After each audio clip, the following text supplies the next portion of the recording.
Well, we're going to hopefully have some time today to do some buffing. We have decals yet to finish on the wing, and any more buffing we can get out before those decals get here, we'll just be thrilled. So far this buffing is, paint's buffing up beautifully. You can see these parts, they were buffed on the last tape. We've got everything, virtually everything is 1200 sanded out except the wing, the final coats on the wing. And we're pretty excited about getting this thing finished up and start to get it assembled, balanced, bench trim, braking the motor. We got a list a mile long of things to do over there.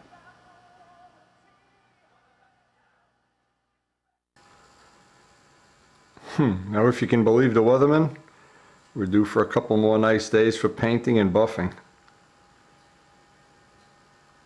Why don't I ever trust the weatherman?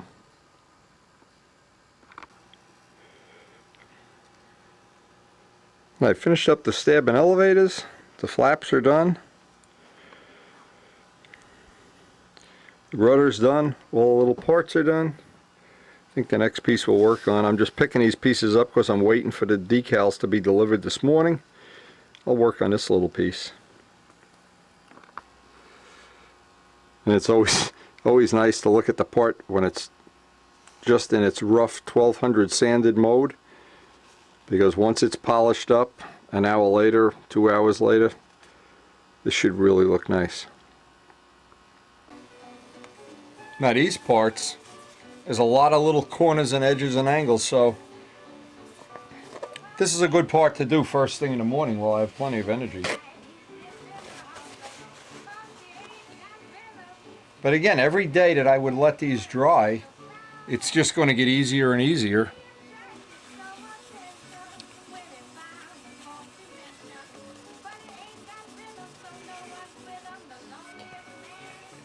And the only thing that's going to happen is we're going to get to the weekend and we're not going to be able to buff out the wing. So maybe this weekend we'll get to do some flying. I know these guys were out there flying. They don't have me fooled. But I get to the point with this stuff where I just want to finish up this plane. I want to at least get it buffed so I can see it in one piece. And sometimes if the paint doesn't want to buff up real quick, what you can do is just let it sit for an extra day or so. Some parts have been dry in 4 days, 5 days, some more, some less.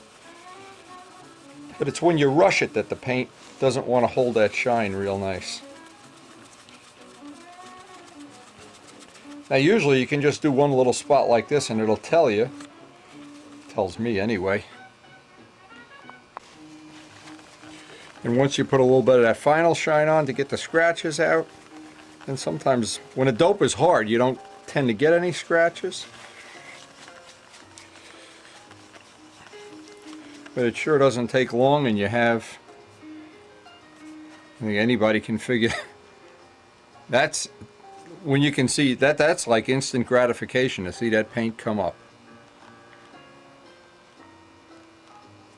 Anyway, the trick with this part is going to be getting all these fine little edges, and I'm going to be real selective and careful about doing these. I don't want to buff the paint off any of the edges if I can possibly avoid it.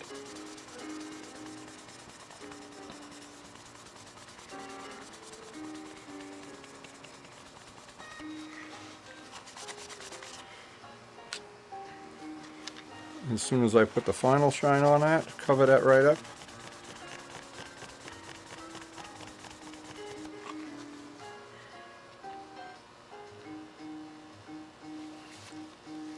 And that's how, when that paint is cured properly and it's the right age, it usually goes very quickly. At last. Now, I wanted to have this momentous moment on video.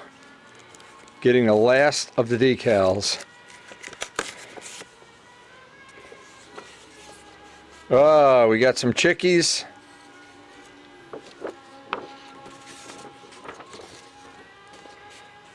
We may be making a little, find a way to put them on a handle or a toolbox or something. Okay, it looks like we got the right size decal now.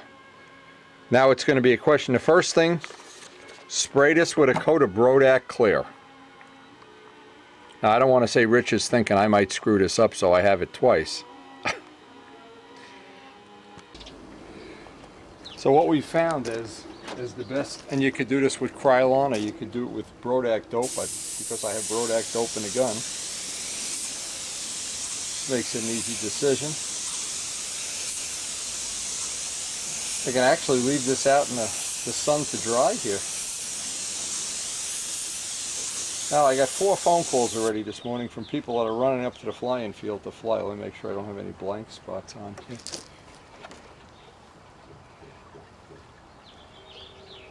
And I think they're making the right decision.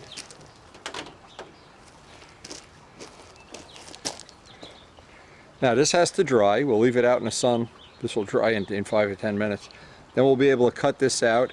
While I'm waiting for this to dry, and I don't want to rush it because I'm going to do that 3 or 4 step decal process while I'm waiting for this to dry, and we've documented that already. What I really want to do is get this on, get a coat of clear on. Maybe I'll even get to go up to the field today. Now, I got 2 choices. I could break in the engine or go up to the field, depending on a couple hours from now how the weather looks. But it's supposed to be a beautiful day, and I know these guys are all up there. They don't have me fooled. Nobody's answering their phone this morning. It is another little test of springtime, and that is the first time we actually get to see the fish. See, there's still an algae bloom. But sooner or later, the water clears up. Takes about a week, 2 weeks sometimes. And then we start to see the fish. It's right under there. You can see that's one of the big white fish. But anyway, that's working. Oh, what a day. Boy, when you've been... It's unbelievable. When you've been in Sweden for the whole winter like this, we have not touched the handle now in 4 or 5 months, and today might be a good day just to get some castor oil on our hands. We also got to think about breaking in that engine too. Now, once I get the decal laid down, it's very, very delicate, especially when I'm using this decal setting solution that comes in that Micromark kit. And I've learned the hard way from doing these other decals that you really have to be patient, get out all the air bubble with a Q-tip. What I've done in the past, take a towel and try to blot it. It wrinkles it, it leaves marks. This is really the best way to do it. And like a sunburst, get rid of them as they get wet. Start in one corner and work your way out.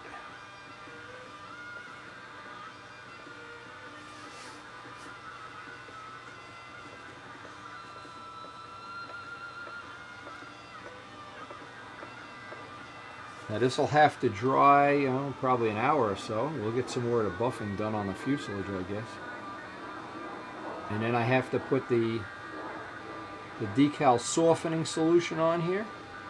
And when that's done, we'll be ready for a coat of clear. And it's going up into the 70s today. It's just beautiful out there. So this is going to dry. Maybe we've caught a break at last. And I thought the advantage of doing it this way over Letrasets, number one, you can't buy Letrasets for the last 10 years, and all the ones I have are even really in rough shape. They're dried out and everything, but this really has the look of that everything's lined up nice, like a nice quality look.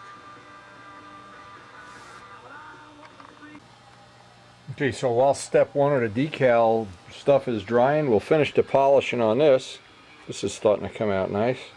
Still needs a little more polishing. And then we'll go to step 2. We got all this, the Micromark decal, and we got to do step 2. And then each one of these has to dry a couple hours anyway. So by the end of the day, we'll have some clear on this, I'm sure. Now, I was amazed on the other decals how many steps there were to getting them right, and how easy it is to get them wrong. Amazing that we finally have the end of the decals on the plane, and by tonight we'll have some clear on this, I hope. Now, I always like to look at it apart in sunlight. Oh, look at that ugly dude. See if I've missed any spots. This looks like it's polished up real well, especially those little exhaust outlets on the bottom. Now while we're waiting, again, I gotta wait for, I don't want to rush that decal operation. I guess the only thing left I can do here that's reasonable, I guess I should polish up the body. In sunlight, that color really pops. I just thanking Bob Brookins for his help.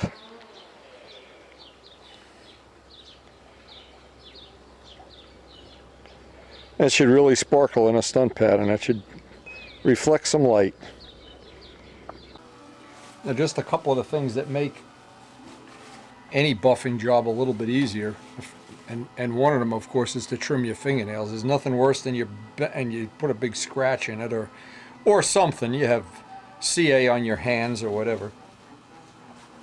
One of the other things too is I've become a believer in, I used to try to fight this, Bounty paper towels. I used to go try to buy the cheaper brands. Bounty just work a whole lot better. It's Bounty, Bounty, Bounty. When you're wiping off a plane, even if you weren't wiping the oil off it, you're not constantly scratching it. Now in a case, and I don't know why this is, this silver polish, the Gorhams, and you take a spot that's 1200 sanded like this. And again, most of this is detailing edges and corners. There's really no realistic way to use our socks or mittens or any of the big heavy-duty cloths. It's just a question of, when you get to this point, actually all the work should already be done. Where you get into trouble is when you try to use buffing out something that isn't smooth to begin with and high spots are coming up. All that 1200 and 600 sanding is what should be happening, and it should be keeping, you know, well, whatever you want to call it, keeping the quality up.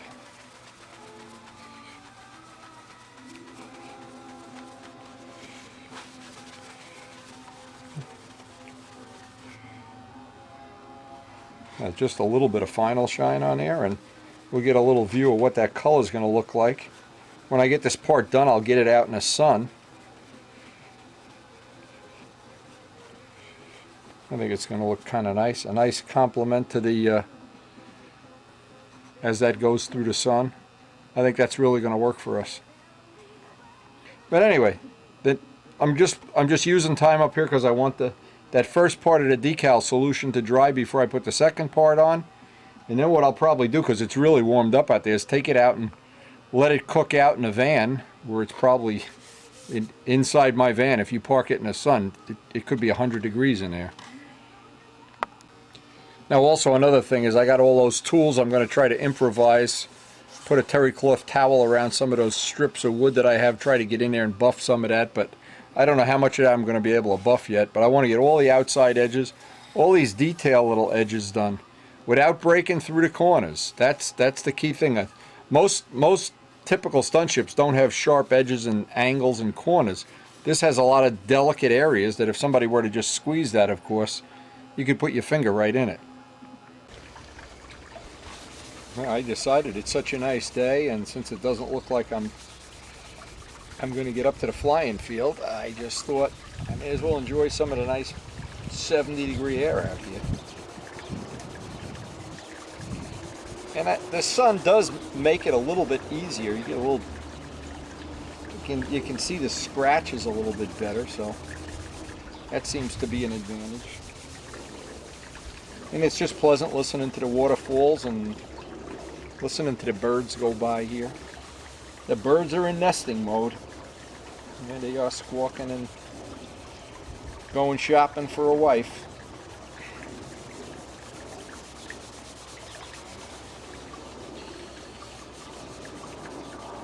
And it's just so nice as you're coming down a home stretch on a job like this, knowing after all these hundreds of hours of work, it won't be long now.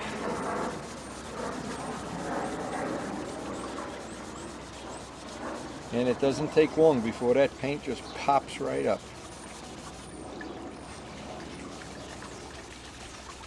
And another thing too is I just constantly throw the paper towels away. You can't use a paper towel for half of the job. It's like every section this big, it seems like a new towel and put a little more polish on it.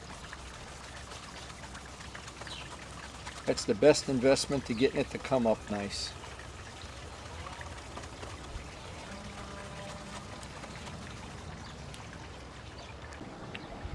Now we're ready for that second step, that decal solution. The wing's been cooking in the van, should be ready.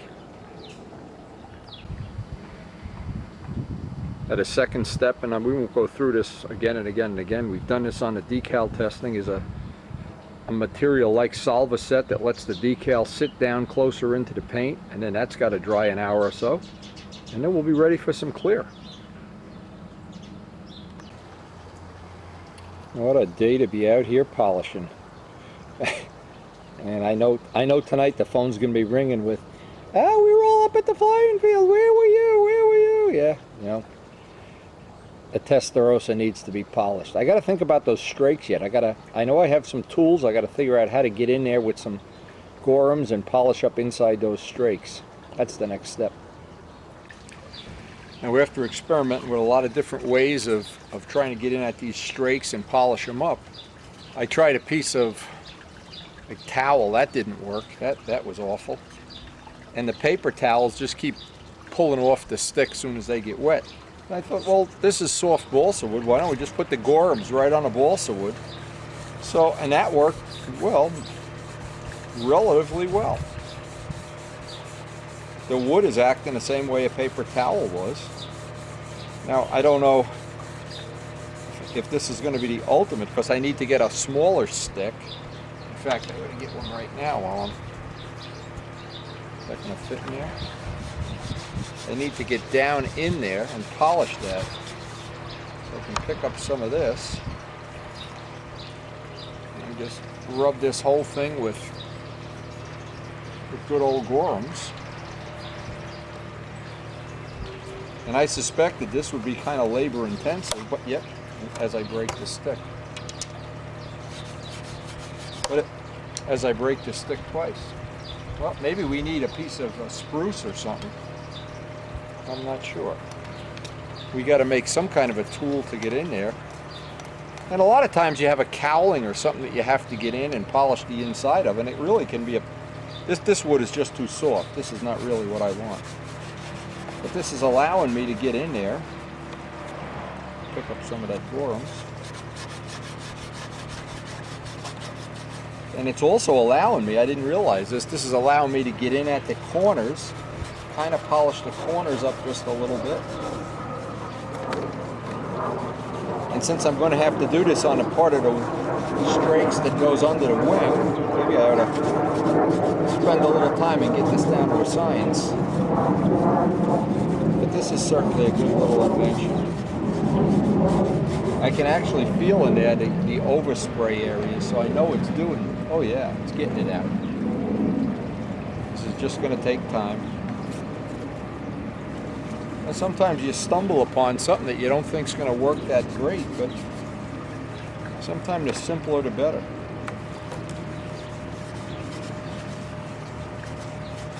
And I imagine we can even put final shine on these sticks. Now the thing is, I don't want to put any wax at all on this until a day before we're actually going to fly it. No wax. Final shine does not have silicone or wax. You don't want any product. In fact, you can buy some of these products. I may even go down a chart and try to buy some. You never know what they're making, what they're outlawing in this state. But they have some swirl remover. Listen to that. They're cutting a big tree down across the street. It's a little scary. But that swirl remover can be made to work real well too. And I had thought what I'd probably have to do is make some kind of a little tool. Hey, Mr. Squirrel, it must be spring if you're out here. Yeah, that's one of the signs of spring. Usually we don't see squirrels basically the whole winter. They hibernate or something. I don't know what they do. They go shopping or they go to Kmart or something. But then as soon as spring comes, all of a sudden they're everywhere. Let's see if this stick get in there a little bit better.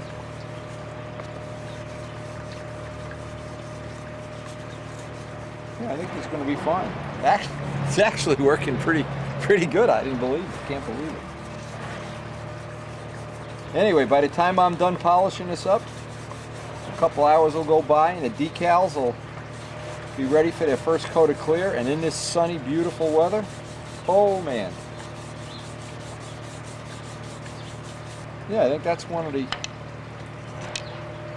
I don't want to take the paint off of this edge either. I want to be real careful about it. Because all of these edges are sharp corners. Now I can get in there with even just a paper towel maybe.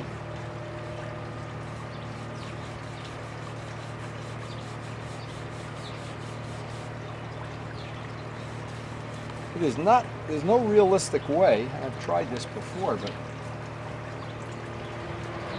the paper towel just isn't strong enough to stay in there. And that tears right up.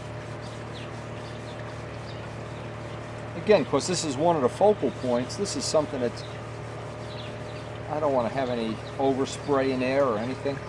And every time the model gets cleaned or waxed, I'm going to have a way of getting in there and cleaning it, or buy Q-tips or something. And even up here where this strake blends to the top of the wing, that's got to be really very nicely finished, I hope. Anyway, I'm going to work on more polishing techniques here. Hopefully get that to where I'm happy with it. When I have my coffee, I'll go see if they've cut the rest of that tree down. Now when I see this fuselage all buffed out, I'm reminded that that was probably the primary thing that attracted me, made me want to build more models, was the beautiful finishes of the original stunters that I saw. Harold Price's models, many of them years ago, were just unbelievably beautiful.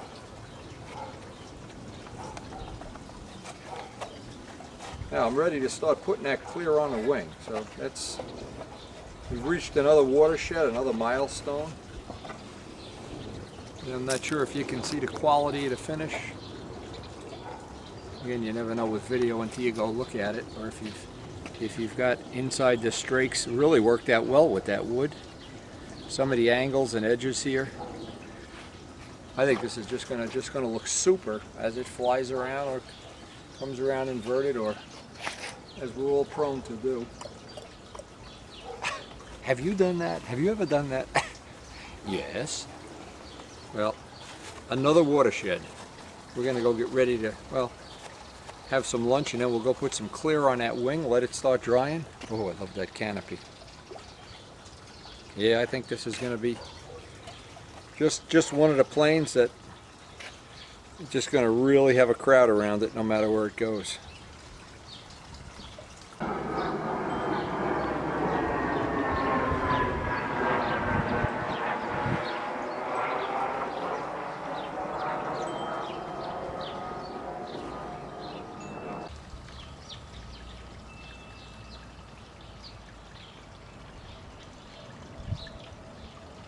Kind of neat that you can look right through the strakes and right out the back, and obviously when the model's all assembled, we'll still be able to do that.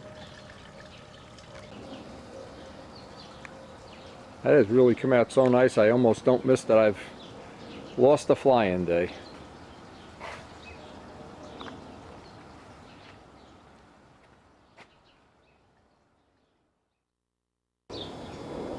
Now what I did, I got a little touch-up spot on the fuselage that I have some clear drying on, and of course the touch-ups never end even after you fly the plane.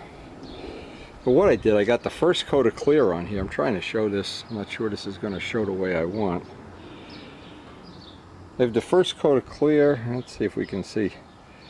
Now the idea being that I went out past where the decal is by, oh, maybe ½ an inch. Now what I'm going to do, each time I put another coat on, I'm going to go out maybe another ½ inch. Nothing melted, nothing funky happening. So what I need to do is just, if I went out an inch on this coat, next coat go 1.5 inches, next coat 2 inches, so there'll be no edge. And then when I'm all done and it dries for a couple days, I'll just wet sand that in. And the wing will be, well, the rest of it's already 1200 sanded, so blending it in should be pretty easy. Now what would happen if I was to put on just 5 or 6 or 8 coats of dope. I like to have at least 10. What would happen is, and I end at the same spot, I'm going to have like a curb there. But if each one I go out just a little bit further, and maybe if, because we're under the amount of clear, I still got enough to actually give the wing a couple more coats if I want to. And I may do that, as they have the choices on the last coat, just do that whole panel.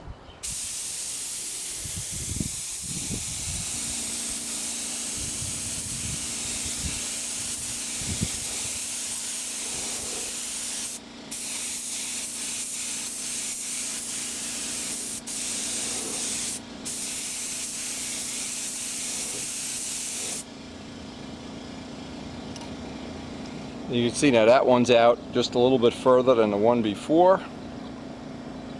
Again, I'll put that aside to dry. I'll probably get 3 coats each day on this, but I really do want to have it. I want that decal buried.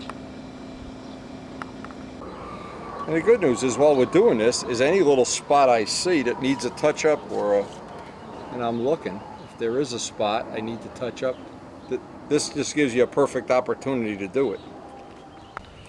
Now, even though I've got this whole fuselage buffed out, there's a couple of spots here that I wasn't happy. I needed a little more clear on.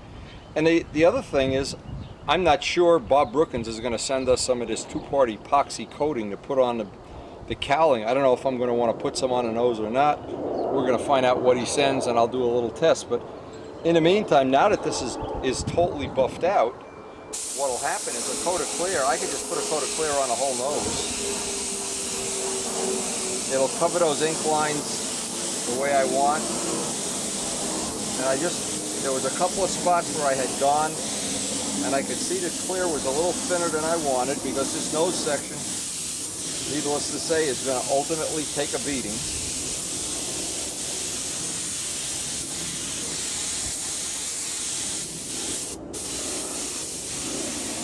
And I would, of course, want that to be as fuel-proof as possible. A nice thing, that is the beautiful part about a dope finish. You can just wet sand a part of it. This part's already buffed, and making that blend, 5-minute job. In the end, you'll never even see that that's been touched up. That's one of the tricks I use when the weather's like this. Just let that dry.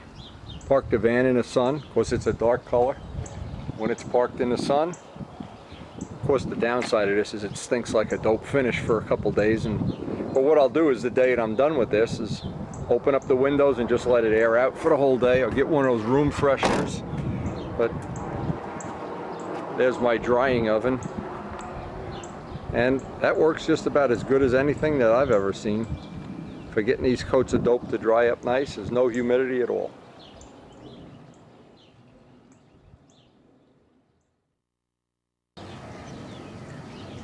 And boy, we're already ready to start having cookouts. Tonight we're going to have the first cookout of the year.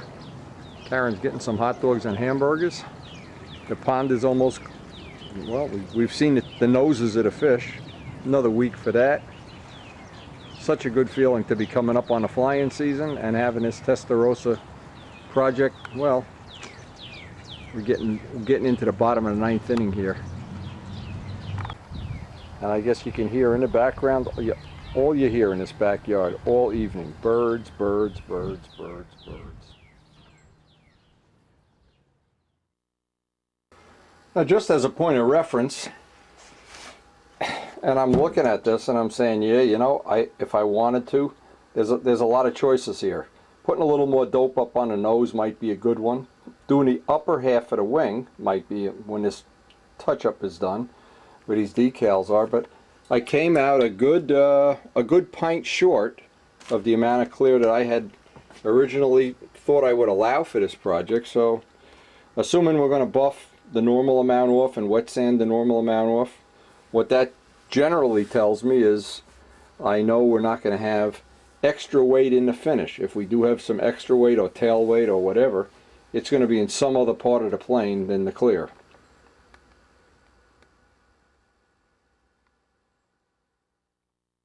Well, now you really know it's spring. The geese are back. No goslings yet. And what I was going to do today, the clear is drying. I sprayed clear this morning. and I figured I'd come up to the flying field and see what condition it's in. The field's in pretty nice condition. So the guys are all going to be up here early tomorrow morning. We'll set the alarm. But in the meantime, as long as we're up here, I was going to check out. I wonder if, well, we'll see if Rich is home and see if we can see his new Strega.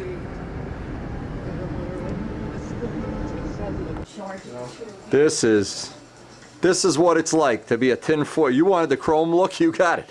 Sure you're gonna fly it with all that tin foil on it? What do you gotta do? Spray one more color? I want to put the blue. Oh. Couldn't be better. The field looks great. The field looks just perfect. You're gonna come out early tomorrow morning? I intend to. We got some guys from Lincoln, Nebraska here. They're coming out to see us. Yeah, they're over at the Statue of Liberty now. What I'm going to do is I'm going to put an engine in. I don't want to go ahead and But in the meantime, this is working out well. you know, create false hopes. Oh, there's Strega. some, There you got Strega going, baby. Crap all over. So what are you going to do? You're going to paint? It's a good painting day. I got my clear on already today. It's all done home drying. Well, I'm going to paint tonight. All right. I'm going to paint the blue, and that's it. Yeah. Because all the other colors. And then you're ready for clear? Yeah. Then I'm ready for clear. I'm going to put Okay. some. Here, here's the cowl. The usual Strega paint job that you've been using on 3 or 4 of them already? Let's see how the cal came in. How much does that weigh? Weigh It it. weighs too much. Weigh sure. it. Let me see what it weighs. What are we secretive here? No, I'm not secret. Come on, weigh it. Where's The your point scale? is, I know the way you feel. Rich did a really nice job on the cowl here. All wood. We want to see what it weighs. You got to put a note on your car, Lindsay. Oh yeah? Yeah, because otherwise, you know, you're. Well, I'm happy. His is 10 grams lighter than mine, but it doesn't have the clear on, so it probably means it'll be a tie. Let's see the spats. Here's the spats. Oh, nice. Yeah, nice. You know, I made them. I sandwiched. Yeah, yeah. This Hey, they is look. That's a nice shape. this is plywood. Yeah, one side should be Yeah, plywood, so yeah. it doesn't. Right, and then the other side is balsa wood. Yeah, you know these gorillas in the club, they pick the plane Oh, up I like know. this. Oh man. know. Yeah, that looks good. Yeah. Or if you make them out of balsa, then you should glass them. Yeah. Just to keep me, you know, especially you're going to fly on grass up the club field.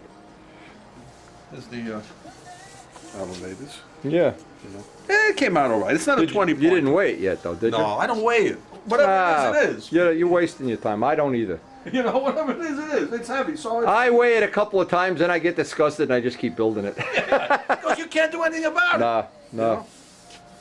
Let's see. I'm going to do some. And But you have the lightest bottom block, so you are clearly the winner in the bottom block. Well, I don't know about that. But I gotta weigh it again after he's got the clear on it. Maybe I can put some lead on it or something. Midgley's plane is coming out the right weight. Is it? Dave's is looking good, yeah. I spoke to Woody. He called me the other night. Oh yeah? Yeah, he's telling me about Dave Etzkin. Okay. The Stuka, man. I don't understand exactly what this. Anyway, he's still got his, look at this. He doesn't exactly dust his plane every day. Look at this guy. But anyway, good to see Rich is moving along on his project. And probably 2 weeks from now, 3 weeks, we'll be flying both of them. And maybe Midgley's plane.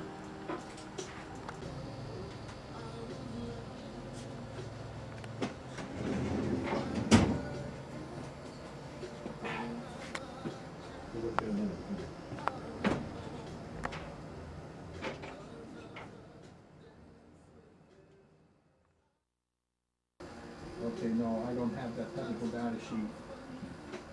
Okay.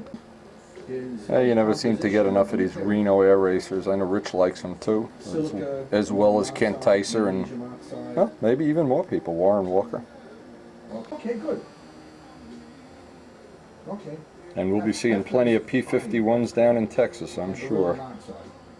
A month and a half from now, we'll be in Texas. Something that is different than what you're describing.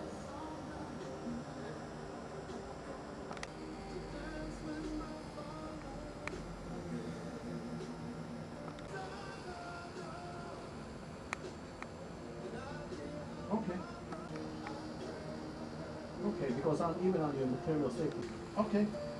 Very good. And one of my favorites, the World Jet paint job. And you have a good weekend. A lot of I don't cool speak with paint you jobs. anymore today, and I know it's gonna be Counter-rotating nice and warm, props. and it's going to be a beautiful And I hope tomorrow we get some flying in. Hey, if Rich has gone to church like he should have and said a couple novenas, maybe tomorrow we'll be flying. This time tomorrow, we'll be buzz bombing it up. Yeah, the field looked in nice shape this morning when I was down there. Oh, you went down there already? Yeah, I wanted to see if I should bring the blower or the broom or something tomorrow. Well, this is our first trip this year up to the field to see what condition it's in. You never know. Here, we could be underwater by 3 feet. You never know. But tomorrow we're going to start the flying day for sure, and I just wanted to see how this field is doing. Our field in Palisade Park is great, and we're hoping the weather's going to hang with us.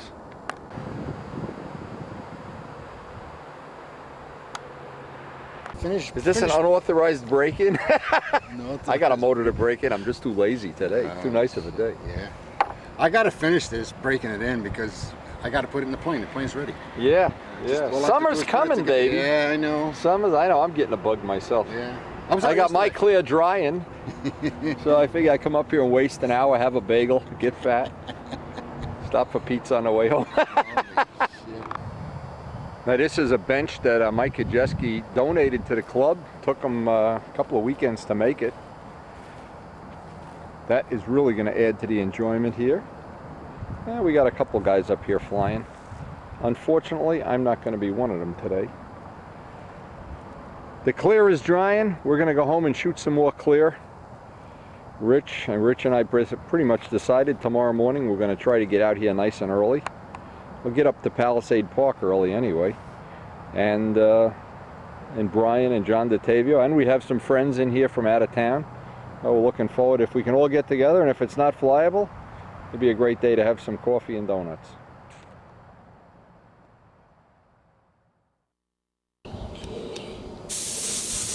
Well, we're going to be putting on what I hope is the next couple of coats of clear, maybe even finishing it up today. This is just one of those days where you could not believe how nice this turned out to be. Actually, it's a good flying day.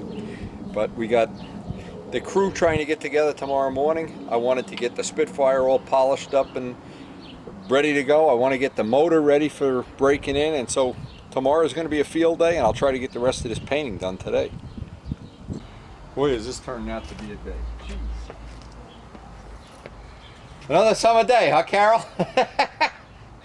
Summer's coming.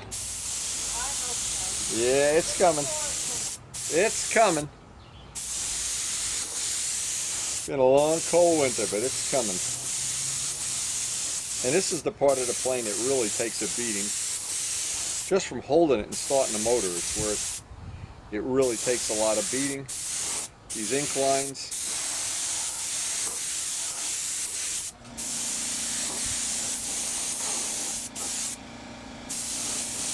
And I want to be sure any little spot that I needed to repair is just about as good as I can make it anyway. We got to put the rest on the decals. Probably 3 or 4 more coats on the decals and we'll be done. Now because that spot's already been sanded and buffed and everything, even the ongoing coats that we're putting on here, they really will, they should lay down very well. And the last thing, probably a couple days from now, I'll wet sand this out with 1200 and just polish it. It's really got a pretty nice shine on it already.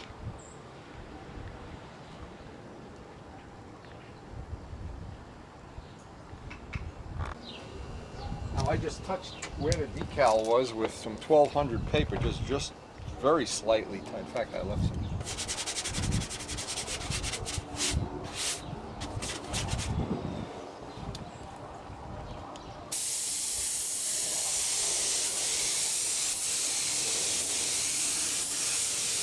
Now each time I'm going out a little bit further so I can blend that mark in.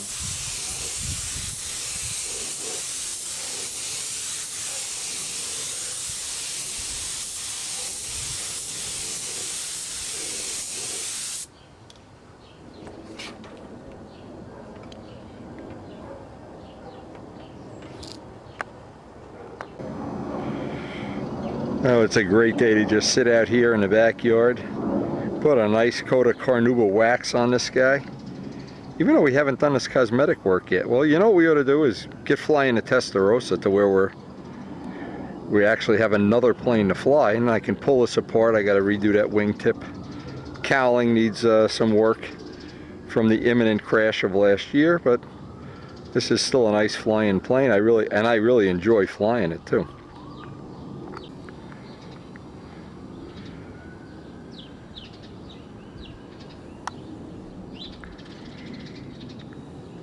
Now, the plane was made in 1999, so it's a 7-year-old plane, and we're still getting good service out of it, and I guess that really is the bottom line to all this stuff.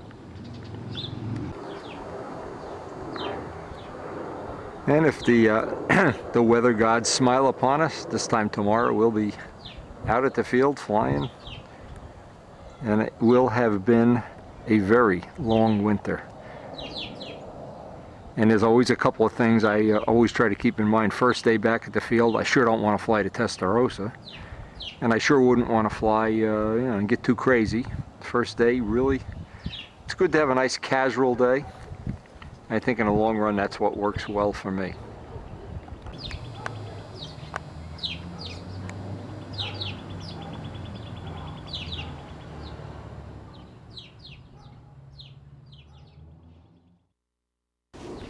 It's actually gotten so nice out here under this umbrella. I think I'm going to, while I'm waiting for that paint to dry, and that's always a key thing. Knowing that tomorrow, boy, I hope the weather holds. But you know, you never know. This is what the reality is. This is free. If we get a flying day tomorrow, it'll be free, or an engine break-in day or something. It'll be a free thing, because normally we don't have it yet this time of year, and it's just nice being outside instead of inside. For all you people, and I know Ramo, for instance, in Sweden, all cooped up all winter, you're just dying to get out in the fresh air. Anyway, again, I want to buff this out anyway, but I have to make a decision when I speak to Bob Brookins about putting some of this 2-part clear coat on this. Rich's bottom is about 10 grams lighter than mine, so he doesn't have the clear on though, and knowing Rich, I may still win the battle of the bottom blocks. Anyway, we are closing in. We still got to do the wing and rebuff the nose, but for sure, we're coming up on a time. I'm just trying to make a little priority list. Got to dye the hinges yet, or leave them white. And it won't be long and we'll get this guy all assembled up for a photo shoot. The bench trimming, I'm going to try to do an extensive bench trimming before we fly it, and compare all my notes and numbers to Miss Ashley, since this plane is very close to Miss Ashley. We have a pretty good square one. You can see even before the final shine, I think you can see that that's just coming up really nice.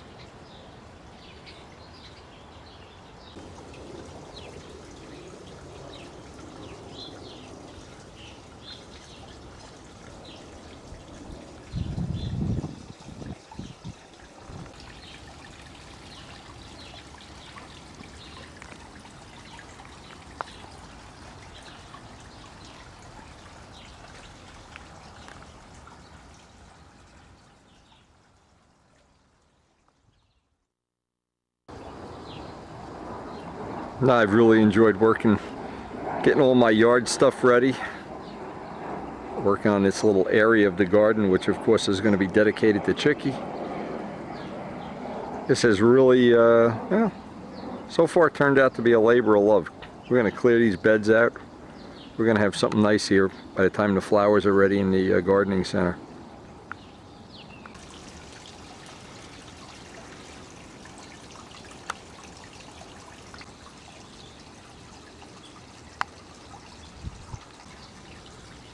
Now, within a month or so, we're going to have this garden growing.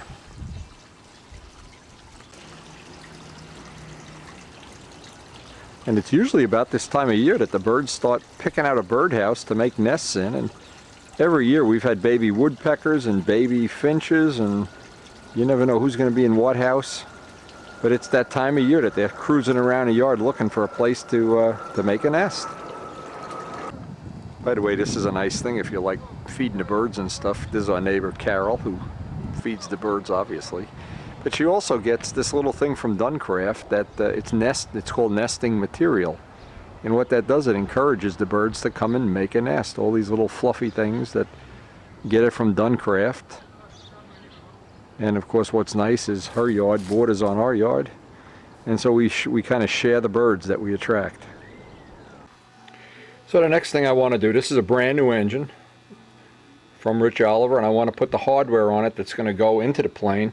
There's a couple little things that I've learned, well, I've learned the hard way in fact, that have to be done to get this. I like to make the gaskets for the back end out of this little copper material that Les found as step one. Now there's always a little spacer here, so what I tend to do is clean the spacer off with any kind of degreaser or Windex or anything. So these surfaces both surfaces are perfectly flat, and then I'll use that. I think it's a material that's made for musical instruments, but if you need to know more, Frank McMillan and Les Demet both have supplies of it. Now what I do, I just put a little bit of Windex down on a piece of 1200 sandpaper on a piece of flat glass and burnish out any of the tooling marks that are in there. Just makes the gasket seat a little bit better. Now in days gone by, guys used to use cardboard gaskets, gaskets from cars, epoxy, and among other things, but copper really transfers the heat the best of all. And transferring the heat out of the engine, at this point, this is the hottest part of the whole engine. Now let me just, 1200 sandpaper, I'll usually put a real nice scratch-free finish on that, and that's certainly enough. And I've never found that if it even leaks here a little bit, it's a big major problem. It just makes it sloppy to clean the inside of the plane up, and you know, the cleaner I can keep it inside the plane, the better. But it doesn't. I've never found it deteriorated performance, and unlike some people who think if there's a pinhole in the exhaust, the whole performance goes out the window, I think that's just nonsense. For a lot of reasons, which I'd be glad to talk to people about at length, but not right now. Now the material comes, and again, Les Demet and Frank McMillan have had this material. Let's just look at this and make sure. I got to get a pair of scissors. I try not to waste this. And if anybody needed some of this, needless to say, I'd be glad to send you. I think I already sent Ramo some of this. It may be hard to get where in the country you're in. Let's cut this way too. Because making up a gasket, what's nice about this material has a real good adhesive on it. And remember, it's copper that transfers heat. When you seal an exhaust with a paper gasket or that green paper that Perfect makes, here's where I usually put the knife right in my fingertip. You really, this stuff is easy to wrinkle, so the trick is, see I wrinkled the end of it, is try to get a spot where it's, you only get to put it down once too.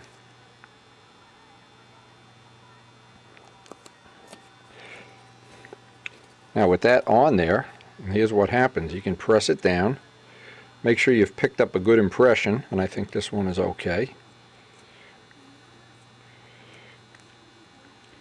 See, I don't want to have any air bubbles or anything in there. Now with a brand new blade or relatively new blade, carefully cut this out, matching it. You don't want to restrict the flow. Yeah, I remember getting gaskets, the perfect green paper gaskets on old VMAXs. What a nightmare. And they'd never last and they'd never seal, and it was just an endless thing keeping up with it. Now it's this bridge between the bolt and the gasket that I don't want to make any thinner than I have to.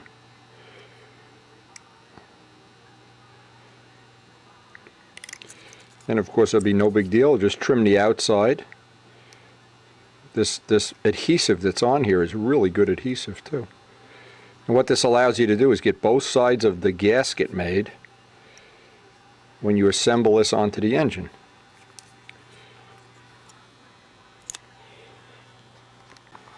So eventually we wind up with a nice thin copper gasket attached to each side, and that's ready now to put. Now I do the same thing with the header. before it's installed. Put some 1200 sandpaper. Get that surface as smooth as possible. That's ready to go. Now I had this taped up, but what has to happen here, and this is kind of an important thing, is you got to put some knurls, get some threads, something on this end, because if you just put, I can guarantee this too, if you just bolt down with a zip tie onto a nice shiny tube, it almost guarantees that what's going to happen is this is going to slide off and fly off the plane in flight, which we've seen many do.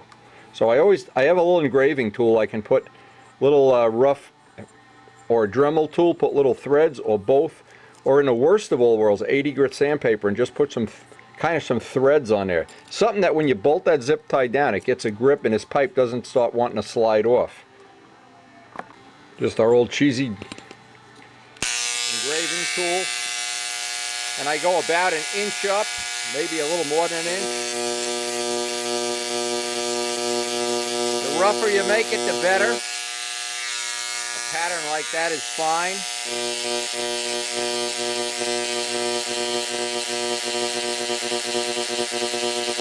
Now, just to save time, this edge here, if this is a razor blade, it tends to cut through the rubber coupler. So I'm going to go around the whole pipe, prep this whole header up.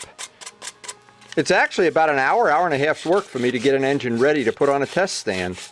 But all these details pay off in the fact that once it's running, hopefully everything will seal up nice, break in nice, and this whole powertrain will be ready to put right into the plane.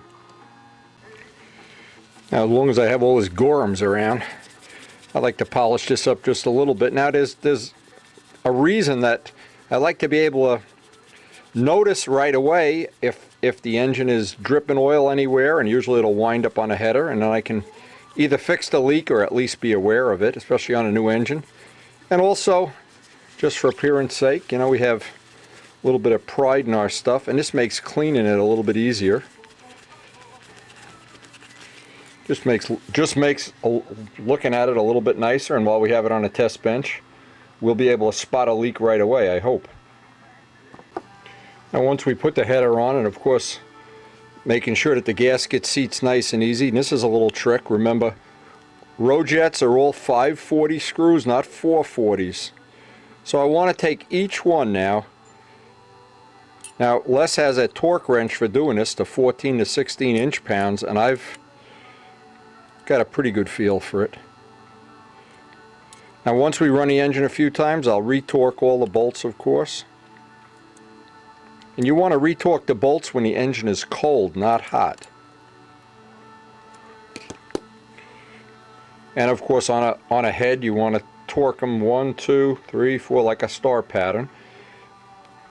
On a header, on a back plate, you want to go opposite, or on a header, you don't want to tighten one bolt down all the while and then have one just flapping around in the breeze. Now I checked when Richard set this engine up. This has got a stock Venturi in it. So what I'm going to do before I even run it, because it's convenient to do it now, I'm going to take it out and open it up.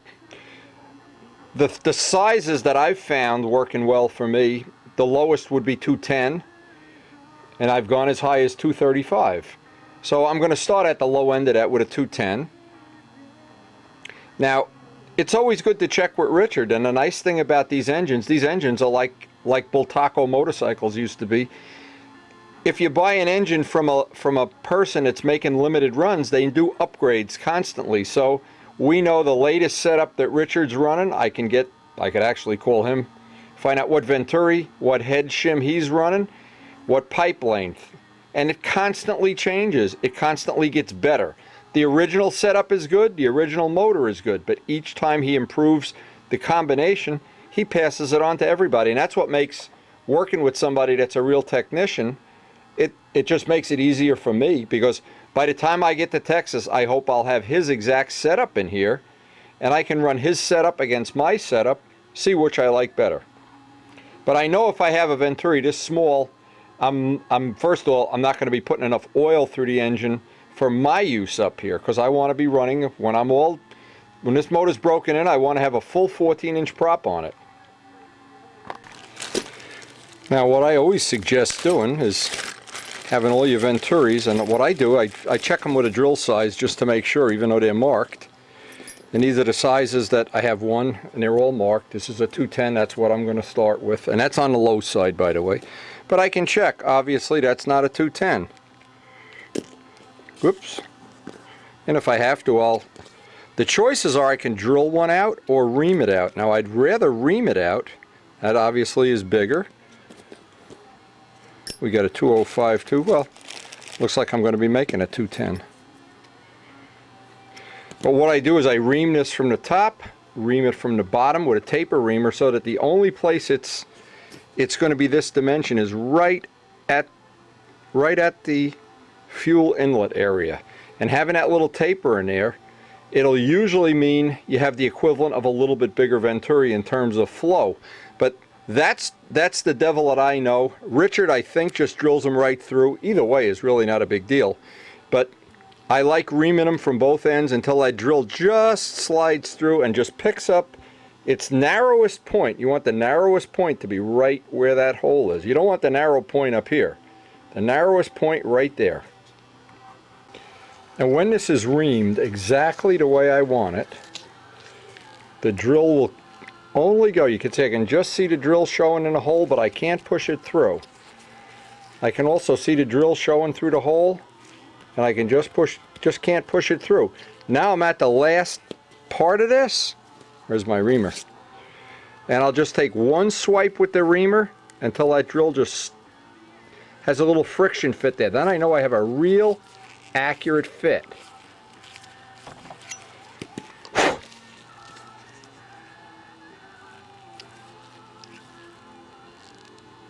I can see it just.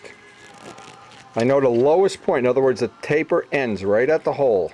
Can see the drill showing that way? Can see the drill showing that way. And I got to do it one or two more times until it's just exactly, it just slides through, but it takes a friction fit. Then I know I've got a relatively accurate taper going both ways. Now I also have a spare Hemi head to test. Rich sent up an extra head last year. But I want to start with this motor just the way he sent it up. Except I want to have my venturi size in here because I know I've already got a setup, my prop using Doran's 3 blades, my venturi size, and my head, the head that's on the Spitfire right now. I want to replicate that combination, and then once I have that, I want to see when we go to Texas if Richard's setup works better for me or if my setup works better for him. We'll have two unique things to test when we're in Texas. And what's nice is the latest setup will always be available from Rich or from me or both. And if it gets better, yours will get better too. Now here's another little tip. This is worth its weight in gold. 2 little wrenches. Sears Roebuck, anybody. These are the wrenches that go on the 1/4 inch, that go on the needle valve. When you wind up, and how many people do you see at the field, and they're pretty much using pliers and vice grips and pulling venturis out with just the most crude tools. For 10 bucks, I don't even think they are 10 bucks. You can be a real pro. You can have the right tool for the right job. And because everything is such a precision fit, it's something that you really want to have. By the time you chew that all up and booger it up and everything. Now, you also want to, when you put this back together, there's a hole. The hole has to face forward. So what I do is I mark this now when I'm pulling it apart for the first time. One of the little things I do is put a little mark on here with my engraving tool or Dremel tool so I can face this hole directly forward. I want that hole facing right into the little fuel. If you notice where this goes, this hole has to kind of line up with that hole at some point in time. So when we put the new venturi in, if the hole is facing backward, you've got a problem. So good wrenches have the hole facing forward, and always as you're tightening it up and you think it's done, hold your finger on one side and blow through on a piece of tubing. Make sure you haven't blocked off that hole. Good little tip. Here you can pretty much see the difference in the diameters that we're using. Quite a significant amount. When you open up the diameter, even a few thousandths, you get a tremendous more amount of flow. Now the problem is, and rather than get into a long detailed thing here, The engine setup video that you can get pretty much from Richard or from myself has all of these details. I'm just going to finish putting this back together with the bigger Venturi, get it set up in the test stand with any of our spare pipes, and we'll be ready tomorrow to break this in. Assuming the weather's good, we'll fly. If it's bad, we'll break the motor in. Be one step closer on this program to get this plane in the air. Now, I always give Les a hard time about all the time he took making this break-in stand, but boy, have we got use out of this. We have literally gotten our money's worth out of this. Now, I'm just getting this ready. I don't want to run this in the yard today, since we're going to be at the field tomorrow. I'm trying to be a good neighbor, even though once in a while I'm not a good neighbor. I just got to get a spare pipe, and I want to run the spinner that we're going to run in the plane. The spinner, the prop, so that all of that hardware is ready to go.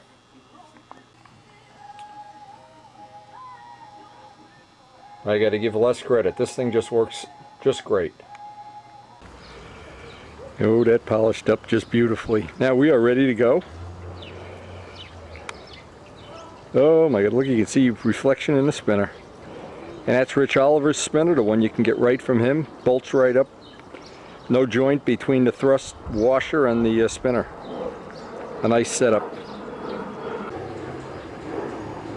And we'll see you on the next tape. We'll be out at the flying field tomorrow.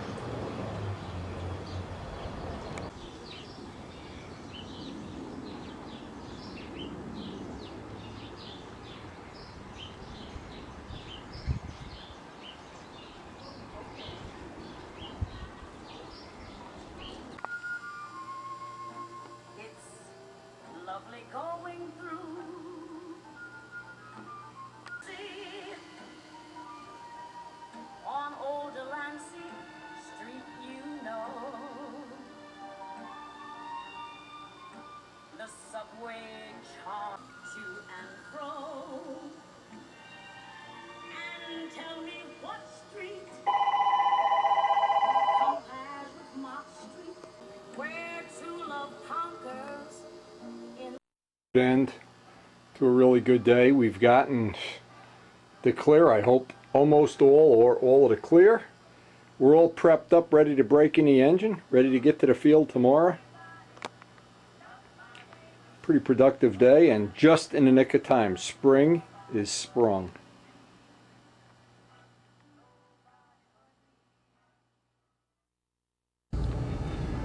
Now on the way to the field this morning, I see the forsythias are out. Look, forsythias here. Now usually what this tells you, in this part of the country, that means the ground has risen to a temperature where you're ready to put fertilizer down. And this looks like we're getting a real early spring here. And they promised a sunny day today. It's, well, we're gonna find out if it's gonna be sunny. Awful foggy, and we'd already had a couple drops of rain, but it is the first flying day of the year, hopefully. They're already doing some planting here. And actually, one of the trees is already flowering. Oh, and more forsythias down here. What a great time to be alive. What a great time to be a model plane guy. And we're off to the field. 6:30, and we're off to the field. See if Mr. Jacobone would like to fly today. Like to burn some fuel.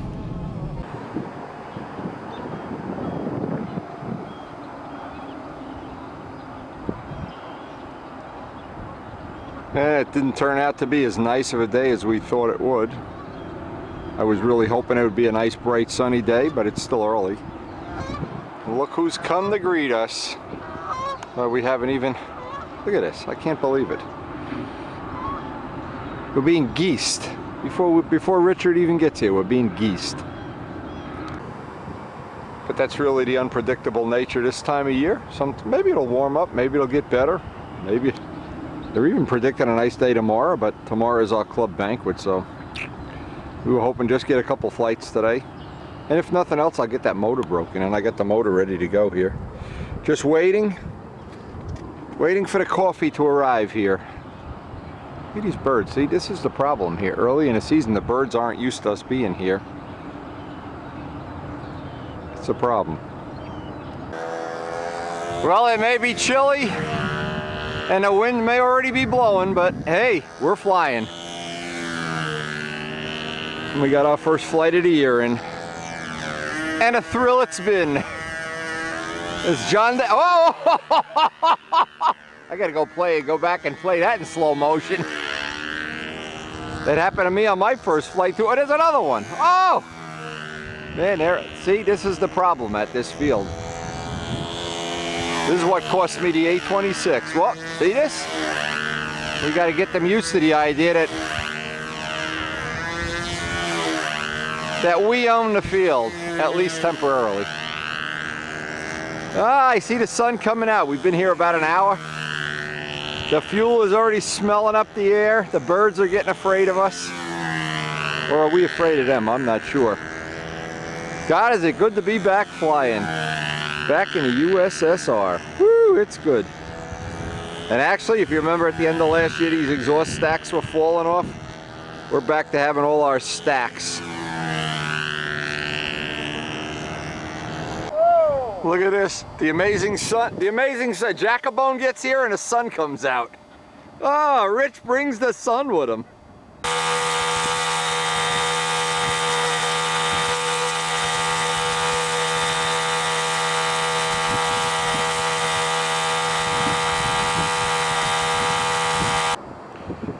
Yeah, it's probably overkill, but I like to let it. Wait, the wind is really kicking up now. Good thing we quit flying. We all got flights though. And now I let it cool for 10-15 minutes, have a cup of coffee, and then I'm going to try to get like a half a gallon, 3/4 of a gallon through it. Letting it cool between runs.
Okay, while it's cooling down, you want to tell everybody your name? All the way from where? Bumble?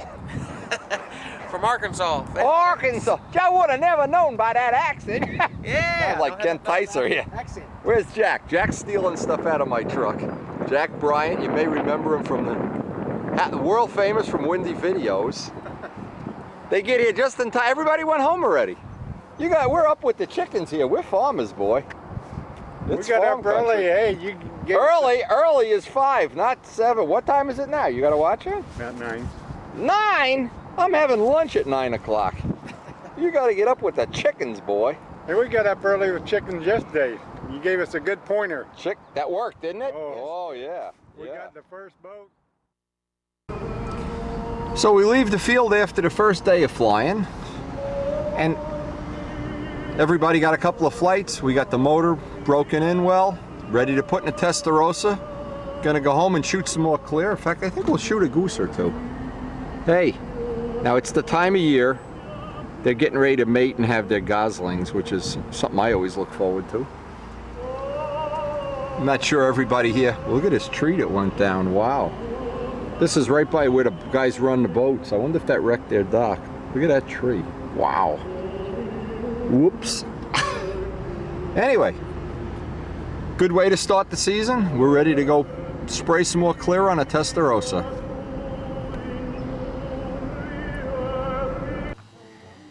Now I got home, took this out of the test stand. See, I wanted to make sure I have no issues here. Tightened up all the screws. Actually, this was a pretty painless break-in, as break-ins tend to go. Now, what I thought I'd do, because we have one more day tomorrow where may or may not have decent weather, and this is an unusual break in the weather, that's for sure. So what I thought might be a worthwhile thing to do is I'd put this just exactly as it is. You haven't even moved the needle. Put it in Miss Ashley, and if I get to fly tomorrow, great. I'll get a day of running and get friendly with the needle and maybe even swap the props around and get the best prop for this engine on there. And that would get this ready. Then I'd like to have this whole unit ready to bolt into the Testarossa, and that would be, I would feel a lot better. Well, maybe I could even do it with the Spitfire, but then I'd have to take the Spitfire, take it apart. Where this way I'll have two choices, and I can get a day or two of flying on this, because we're still a week away from having the Testarossa all assembled and ready. But in the meantime, if the weather holds like this and I can get a couple of flights, that'll really be like a free bonus. Now, I also did another thing that I thought was pretty productive, is took out all the props from last year and pretty much balanced them and just checked that none of them have chips or anything missing out of them. So we'll have some tuning to do, some prop possibilities for the new motor. Now, there was only one problem with this. This is the higher of the two headers, and the belly pan doesn't fit on with the high header. So we're going to have to, if we'll do our testing and tuning. And one of the things this will allow me to do is get some feel for the props. This engine is set up a little different than the other one. And one of the things I can check is the fuel consumption, of course, because one of the decisions we have with the Testarossas, we have the capacity that we can put an 8-ounce tank in there. And in these we're limited to about 6.5, I think. But anyway, this will give me a little chance to do some tuning if the weather behaves tomorrow. But you never can count on that, that's for sure.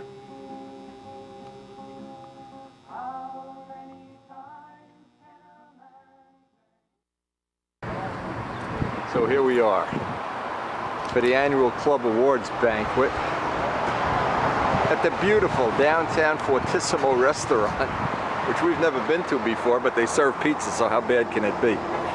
Ah, Zambelli's here. As always, the first man first up. I just got here.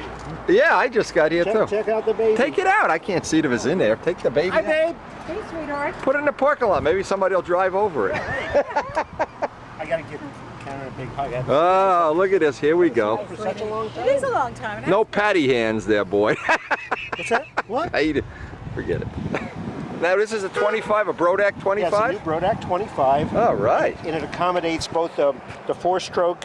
That's Yeah. why you have the cutout here. Yeah, and yeah. the whole, it'll accommodate the Did you fly it yet? he flies just like his big brother. Yeah. Just like his big brother. Yeah, he looks like he's got. 25. He looks like he's got some genes in there. Yeah. Some in the gene pool. Well, you notice. You notice the design. Oh, what a whore. I'll have to put your name on my plane now. Look at the way the wing fit. Beautiful. It is take apart. Yeah, I like it. Yeah, these 4 bolts. You take kidding out me? I these 4 like it. I bolts, like it. I love it. There's Pete Herman's. Hey, Hi Pete, how are you? look at this. Feel with it. Feel it. My wife Mary. Hi, Karen. That's Hi, about- Mary. That's 26 ounces. Yeah, 26. That'll pull your arm off. Oh yeah, but it flies for the first flight. I had to sweep the lead outs back, as you can well imagine. Yeah. They were too far And forward. you could use 012s on this, you know. Can you fly with Sure. it? Oh, okay. Sure. But it's very easy. It's a 2-night paint job, so I didn't Oh, want it to get looks crazy. fine. That looks But I- pretty nice. I just wanted to build it, fly it, see how it works. Yeah, it looks pretty good. And John wants to actually do a kit of it. That's definitely a cute little kit. I just took your plans, or yours and Elliot's plans, reduced them to 82%. So this is basically a 75% Cardinal. Okay, so it's got the same And I narrowed everything. same aero moments. Exactly. The fuselage Yeah. is narrowed, and I love the way the motor, this cowl area looks beautiful. came out. I changed the really cowl nice. shape a little tiny bit, I'll go to but Can you get in there and choke it? Kind of. Yeah, if you're a Kind of. midget, I guess you can choke it. Yeah, but see, hard to you can choke put it. your finger there, then you can't turn the prop. But no, I just squirt a bit Yeah, of prime yeah. in it. Actually, the first day we And were I've got there, a, Why don't you let me know? I want to give you some carbon fiber gear. I'll make a small version of the carbon Okay. fiber gear. yeah, and if you have any rejects, anytime you gave me one before, and I had it on that triple engine plane, which Oh, broke. okay. Yeah, well, it's not made for a triple engine. It's made for a one-engine plane. Yeah, that looks pretty good. Yeah, cute Pretty little thing. nice. And as they say, it flies it's very predictable, very Yeah. easy to fly. It's all Brodak products on it. Yeah, there's a lot of people would like to have that as an intermediate. It's a 75% cardinal. Yeah. I mean, everything's 75. Yeah, I mean, and that's Brodak. Oh, that's John Brodak's new. You're gonna spinner. bring that inside, huh? Yeah, that's John Brodak's. That's the new Brodak spinners? Yeah. How many sizes does he have? He's doing, I think, from 1 1/4 up to 2 1/2. And he's Okay. offering them with 2 slots, 3 slots, or no slots. Yeah, So good. you can That's do a your good own deal. thing. I'll have to get a hold of a couple of them. Yeah, they're beautifully made. Yeah. Just beautiful. The only thing I want him to do is narrow out the back plate. It was a little bit too thick. And make sure they don't make that the prop slots don't fit wood props. The other little time bomb in manufacturing. I got a letter for you. These are for the Testarossa because Rich Oliver's nut is just a little short when you use a door and prop. Okay, now that's 3/4 Rich's inch. nut is made for a thicker prop, and I have the door and prop. So you need, I don't want to, you can get it on with one thread, and I don't want to take Oh that no, chance. no, it'll rip out. Oh, that's but also, good. I wanted to make them. You don't need the whole hex the whole way, so I figured that. They're not letting in anybody that doesn't have a ponytail. Oh, Ruben's here, no problem. How's it going, Rube? Special plane. That's very nice. Yeah, that looks cute. I think that's dynamite. That's one of Brodak's new spinners on there, too. Oh, Brand new Brodak engine and spinner. That's a 25 Brodak 25. Wow. It's his. So what it is, every year we take over this wonderful establishment. They're all starting to roll in, all the heavy hitters. Hey! And the guest of honor will be John and Buzz Brodak. John's and my first airplane. Oh, okay. Now what is that, a plastic? Yeah, it's all plastic, made in the early 50s. Okay, like a half-A trainer. Exactly. Only this is a half-A crasher. You're going to award it to him? Yeah, I made this stand Okay. for it. So, Okay. Let's see. Oh, that's nice, yeah. And we got him a card, excellent. so we'll get everybody to sign the card. Yeah, and I'm going to give a little talk, just talk Yeah, people a yeah, little bit yeah. about- Yeah. That's excellent. Isn't that cute? I think you ought to get Banjock to fly it inside the building. That'll lube up the guy. Look at this, how it hooks on. Yeah, actually. Oh, goes- that's great. Goes the other way. Yeah, okay, I made cool. up that little receptacle for yeah. it. See, so that goes on like so. Yeah. It just. Yeah, anytime you want to come up and set my lathe up, I mean, feel free to Oh, yeah. volunteer. Yeah. What we'll do is I have a little. Bring some stuff to turn and some tooling, and Yeah, you gave me some. because we tools. worked on, Dave was going to do it, but he worked on his plane. We wanted to get his plane going. Wait till you see Right. how nice his plane is coming can't out. wait to see that. Oh, it's a jewel. Isn't that cute? Yeah, And- it matches the Testarossa actually. Look.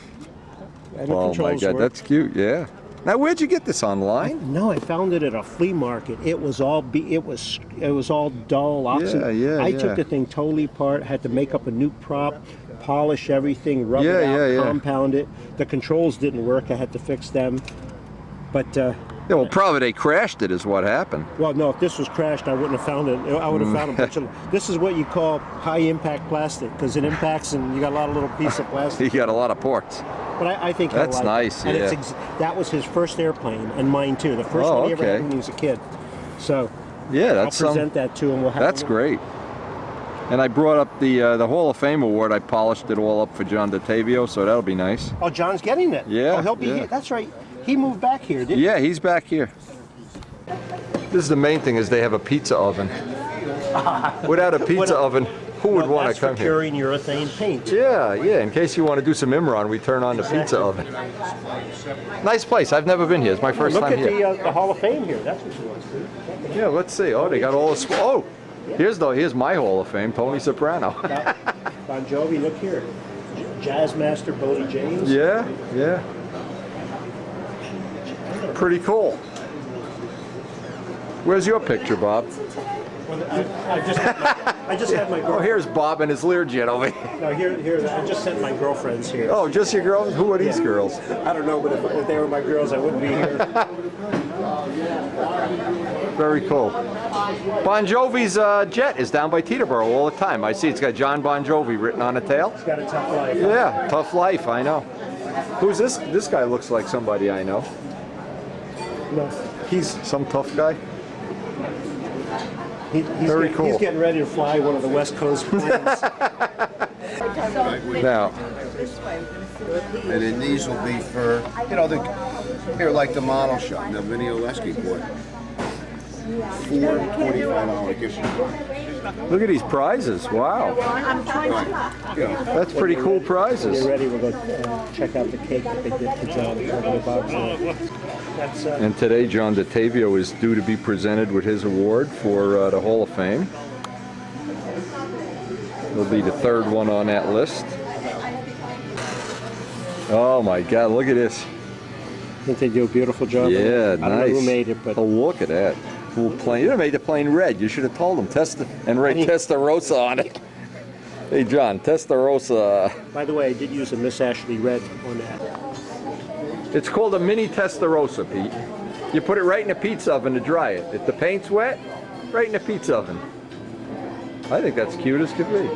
And John, Does John have those motors in stock yet? yeah, it just came in. I think he's got Okay. 140 of them or something like that. Oh, okay, cool. That's a new Brodak 25. It's a 25. Brand new engine. We heard you like the traffic in this area. You love the traffic, huh? People like me. Look at this. Da-da-da-da. John, great. How are you? Oh, man. You got a minute? See how your paint come out. Okay, yeah. All right. Hey, Wes, look at Take that. it out, baby. Oh, wow, look how pretty, yeah. Is this the new car, Dan? Yeah. All right. No chance Car of and yelling. everything. He learned his lesson. What's that? Don't leave it in the sun. If anything yellows, it's taken care of. Yeah. Oh, that looks great. Oh, wow. Put it out here, baby. That's nice, yeah. Get it out. How many flights you get on it so far? About 6 or 7.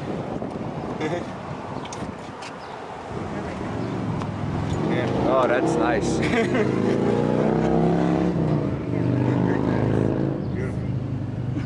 How'd the cowl work out? You made that out of wood or Yeah.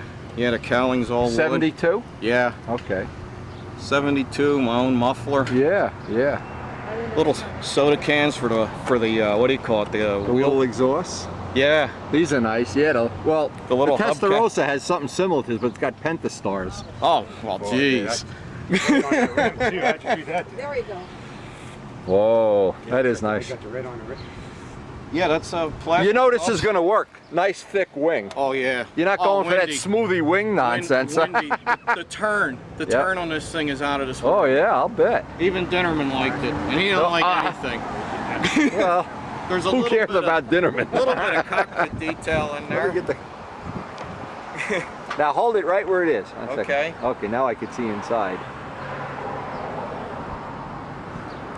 That is nice. The stick used to sorry. used to work the Zetron, but the Yeah, the Zetron's out stick there. turned. The stick used to. I heard about that. Yeah. That is nice.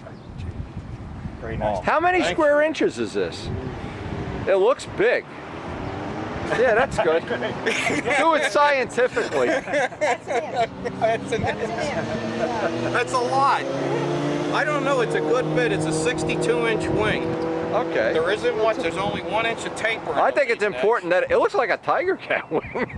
In case you want to make a twin out of it, no problem. Oh, windy. That is nice. The turn in this thing is just. I can't wait to get everything sorted out. Well, you'll get it sorted out by the time we go to Brodak's. What are you worried about? Usually every day I take it out as 30-mile-an-hour winds. Yeah. Yeah, and you don't want to flip it over and break the pilot's head or something. No. Did you see Adamusco's new Spitfire yet? No, not yet. Oh my God! Where do you see it? Not done yet, but Hey, Wendy, she's going to run over you. the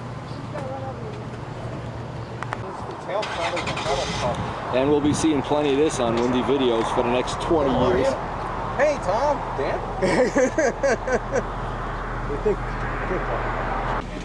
No, we don't need impact testing. No. Non-destructive testing only, please.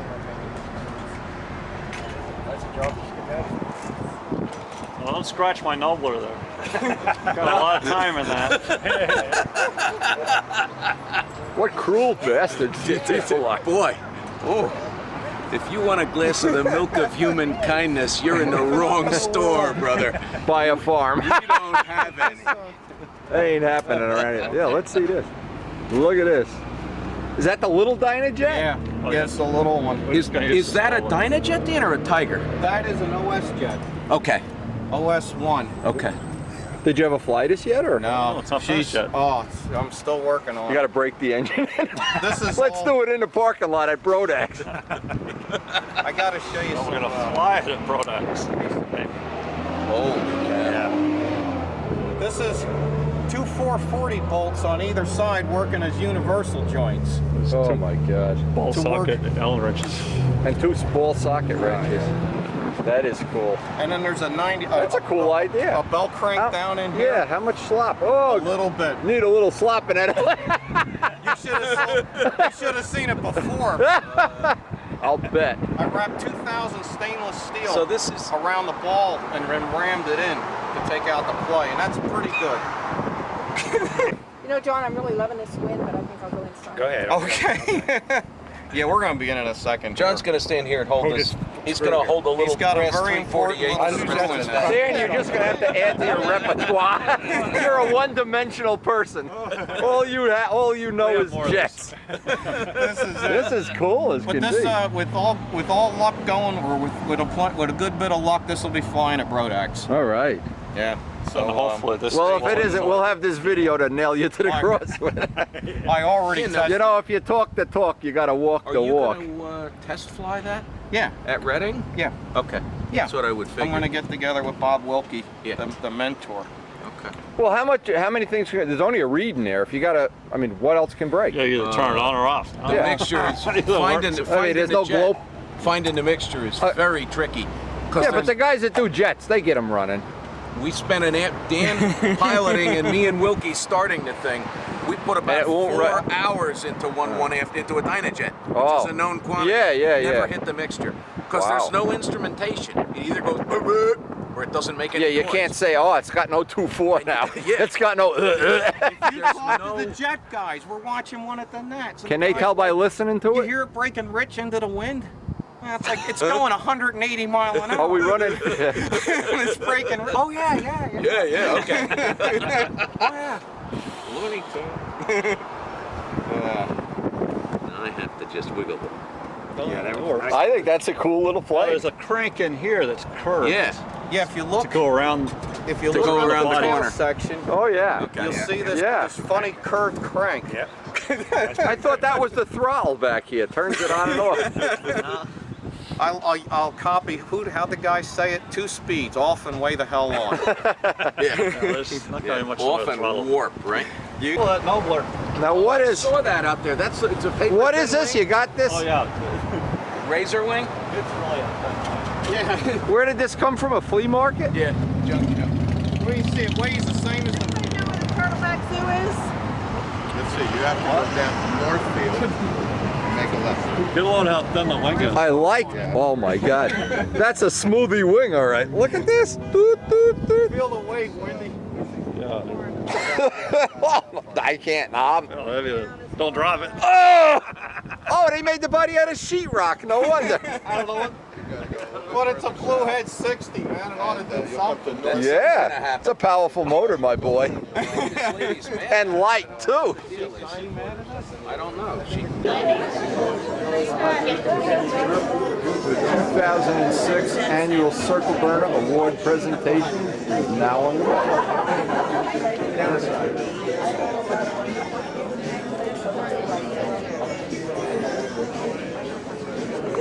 Go ahead and sign it. You want to hand him that award? I'll bring you up to hand him that little thing, or you? Yeah, right. Okay. All right. Yeah, I'll ham it up some. Okay. You know, no kidding. I'm going to start taking more time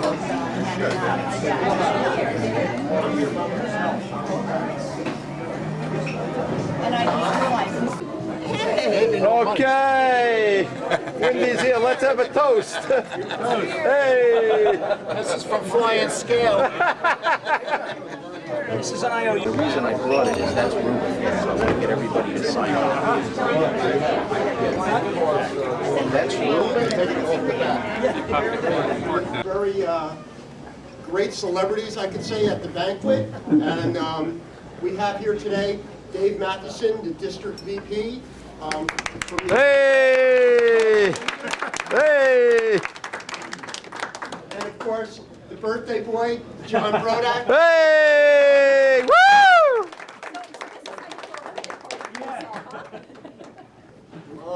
39. I want to thank Ron for setting up this whole affair. Ron Teston, the deli guy. Hey! And thank you all for coming.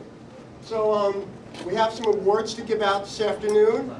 So I'm going to let you eat a little bit more, and then we'll start with, I guess, a presentation of some awards. Then we're going to pull some of the, everybody bought raffle tickets? No, but we will. You want to buy more? You got to see Marion and Edith to buy more raffle tickets. And then 25 motor. We have gift certificates from Mark and Julia's, what is it? Ice cream. Tower Hobbies has donated gift certificates. Hobby Hut has donated. The deli guy has donated some stuff today. Vince Oleski has donated some gift certificates. Vince isn't here today? Oh, okay. Corbo Jewelers, where's Tony Corbo? Is he here? He'll be here later. He's donated some wonderful stuff and stuff for the women because we figured airplane stuff. All the guys have enough airplane stuff. Except me. Well, you have some stuff. And Comic Billiards, Ron's hookup has donated Some guy had a surprise birthday party. and It was, so, go ahead, eat some more, and then they had to sit down. Okay, very good. All right.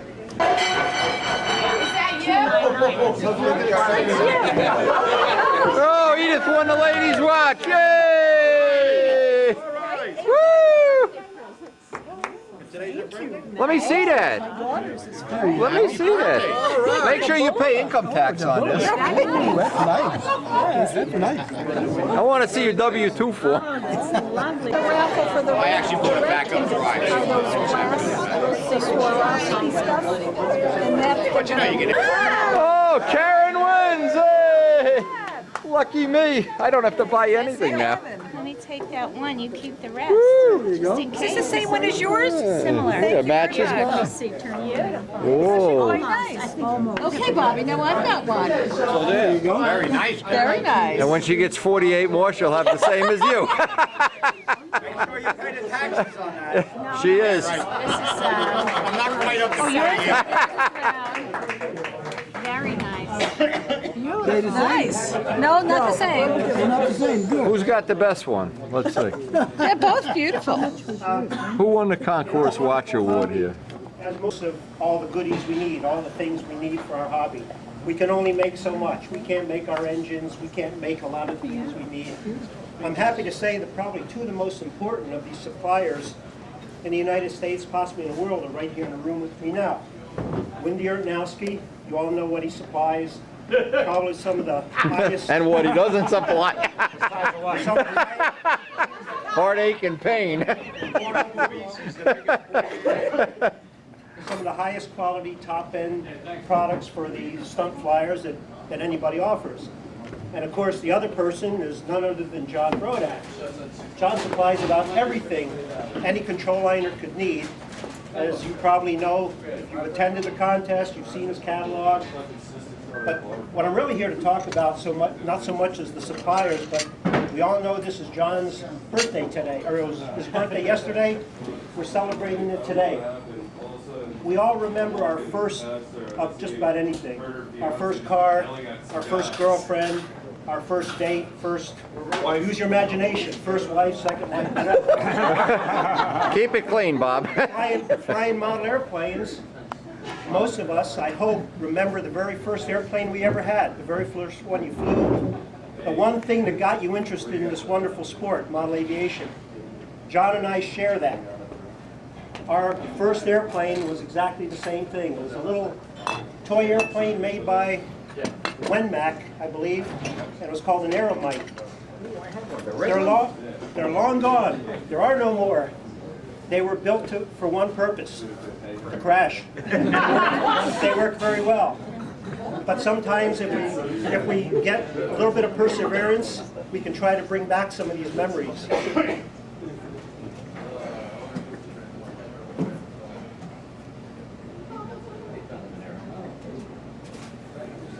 As a birthday gift to John. Hey! Woo!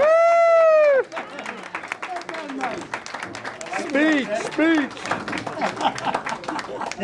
This was John's first airplane. It was also my first airplane. I can't wait for my birthday. I don't know what your airplane I had a Harley for my first plane. John.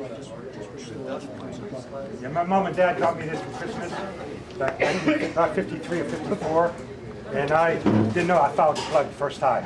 And I worked on this thing every day. I go cranking and cranking and cranking. I never ever got it stuck.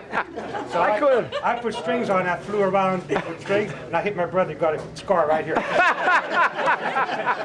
That's my scar. Thank you very much. All right. Hey! Woo! Wendy, I think that's Testarossa red, isn't it? It is, yeah.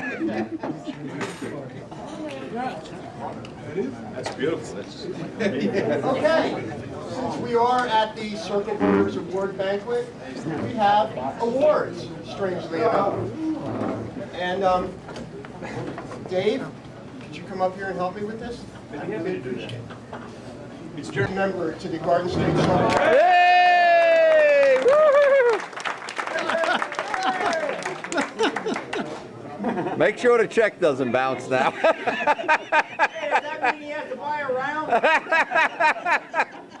Now, traditionally, in the bylaws of the Circle Burners Club, every year at the banquet, all the competitors are supposed to turn in the points that they've earned during the year, and the awards are given out based on how many points you earned and how many events you flew in, what you did. Now, all these guys are getting old, and everybody's You're kidding! Jeez, what a shame. Turn in their points. And since we haven't had a banquet in a couple of years, nobody submits points anymore according to the bylaws in the club. So I met with the executive committee, and we talked about it all, and since nobody submitted points, we're going to do a little rough justice on how these awards go out this year. It may not be exactly correct to the Circle Burners bylaws, but I don't think anybody's going to have a problem with it. We're going to overlook it. Right. So, Oh boy. What a bunch of outlaws we got here. Aren't you proud to be part of this, Dave? Make you happy inside, huh? okay, the first award is the AMA Competitor of the Year, and that means that you attended AMA contests, AMA events, and flew in them all. And this year, one of our members has been flying all over the country. He would have been to more if he didn't have a family problem. But the winner this year for the AMA Competitor of the Year is Mike Estella. Hey!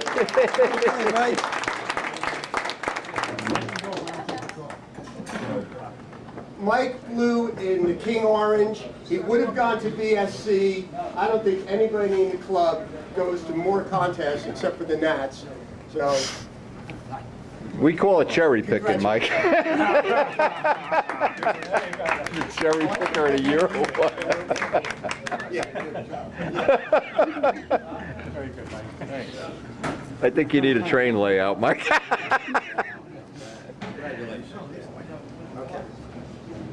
Okay, I'm going to give it to you. You give it to him.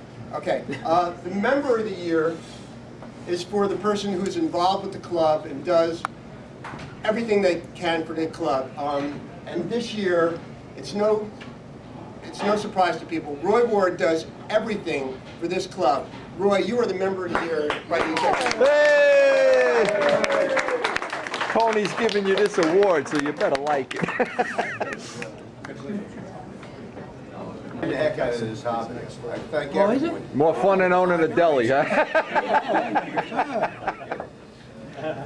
Hey! All right!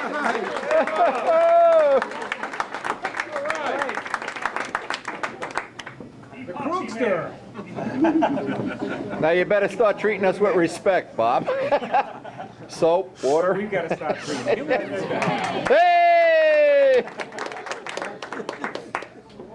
Thank you. This is You have anything you want to say to 60 Minutes? I paid my taxes. No, you don't. Last year. Hey, Stevie!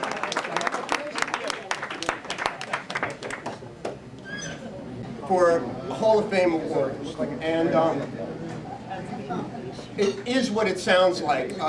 Past winners of this award have been Wendy and John Misk for contributing to the hobby and just giving us so much over the years of what we all love to do in the hobby.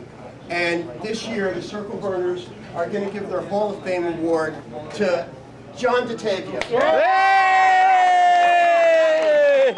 Hey! Woo! Hey! Hey! Hey, you got to cook at the field all year. John is an inspiration. This guy, I don't know how old he is. I don't know about numbers. He doesn't know how old he is. Hey! And it ain't easy flying a pattern, let me tell you. Thank you, John, for everything. You're 50, see? 52. Thank you. 100. Thank you, everybody. All right. Johnny. Good, great. Congratulations, my boy. Now, there's no more lying about your age. I'm going to send this to Niebuhr. Donated all this jewelry, and some of these prizes that he has donated are just over the top. I'm talking expensive watches. And what we've decided to do is we're going to sell raffle tickets till the end of flying season so the club can make a lot of money for these really nice prizes that Tony has donated. So we want to sell the red raffle tickets at the same rate. You put your name on the raffle ticket. We're going to save them all up. We're going to sell them at our meetings, at our contests, whenever we have a get-together. Big Johnny won the watch. Oh, my God. Very nice. And just remember, I picked the ticket. Remember this come election day. Look at this. Johnny's in the Hall of Fame one day. He's incorruptible already. They're already selling himself. I worked trying to get that thing started. I never saw, at least yours got off. Well, mine, it started taking off and did this and hit the, and I think the wing broke. I whipped mine right. Yeah, I didn't think about whipping. Yeah, I know. I would just and I told George to catch it. When he can't give it up, and boom, boy, I could put it down. You know how close the beard is on. You know, I'll bet I crashed 50 half-A planes and never made one lap. Now we're doing a whole pattern. Our award, which I neglected, I forgot about, and Tom Hampshire, our attorney, will present this award. This is a copy of a magazine sheet. Everybody here but one guy has signed it. So I'll ask the one guy who hasn't signed it to come up. John Misk saw it. It's of historical interest. Poor John got so excited that he spilled wine on it on the back. So I'm not surprised. Misk spilled the wine here with an arrow. Everybody see the big red stain? Rube, you have seen this picture before, I'm sure. You're in it. See the skinny guy with all that hair? I thought it was a hat. This is for you, but before you can have it, you have to answer the question. What year?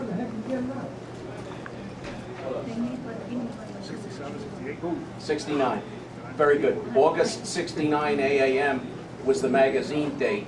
I imagine it was the 69 Snowbird, but I don't know that for sure. Yeah, it's you, Rich Woznicki, and this guy who I never saw before, Al Thorns. Eddie Rickenbacker's in the picture. There it is. I apologize. It's a little dirty, but John got so keyed up about it. Hey, Ruben. 372. 372. Where's my motor, Karen? Sorry, honey. On her wrist. Oh! Found a home. Who won it? Hey!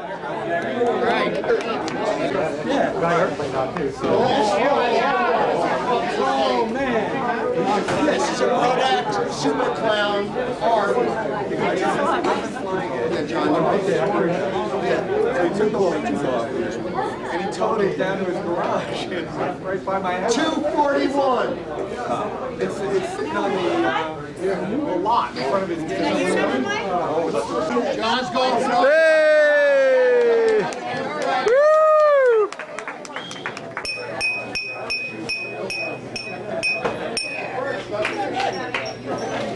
Okay. Here on the set of Fiddler on the Roof. Really nice cake here, and I want John. Come on, take a look at the cake, John, before we mess it up. And Okay. how about I'm going to move it closer. say happy birthday, John? And we're gonna light the candles up. The plane should have been red. Can we get everybody to sing happy birthday to John? Hey! Let Lampione sing. Bobby. All right, on the count of 3. Happy birthday to you. Happy birthday to you. Happy birthday, dear John. Happy birthday to you. Hey! Woo!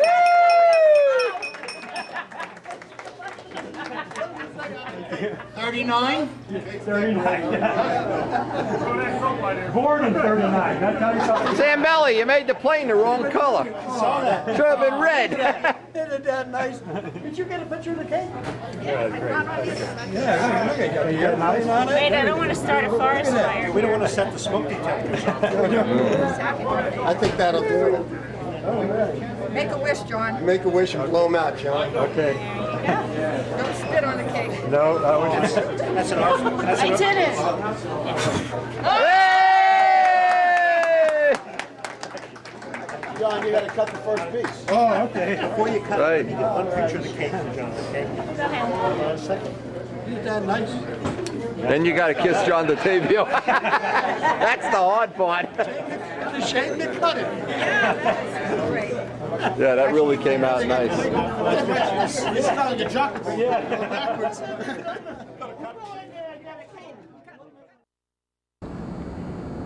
This morning we're up early. It's supposed to rain later today, so we figured we'd get out here. The whole idea of today is just to get some runs. I don't even have the belly pan on this. To get a gallon or so of fuel through this, try a few different props, move the pipe back and forth. Just try to get a little basic tuning on it.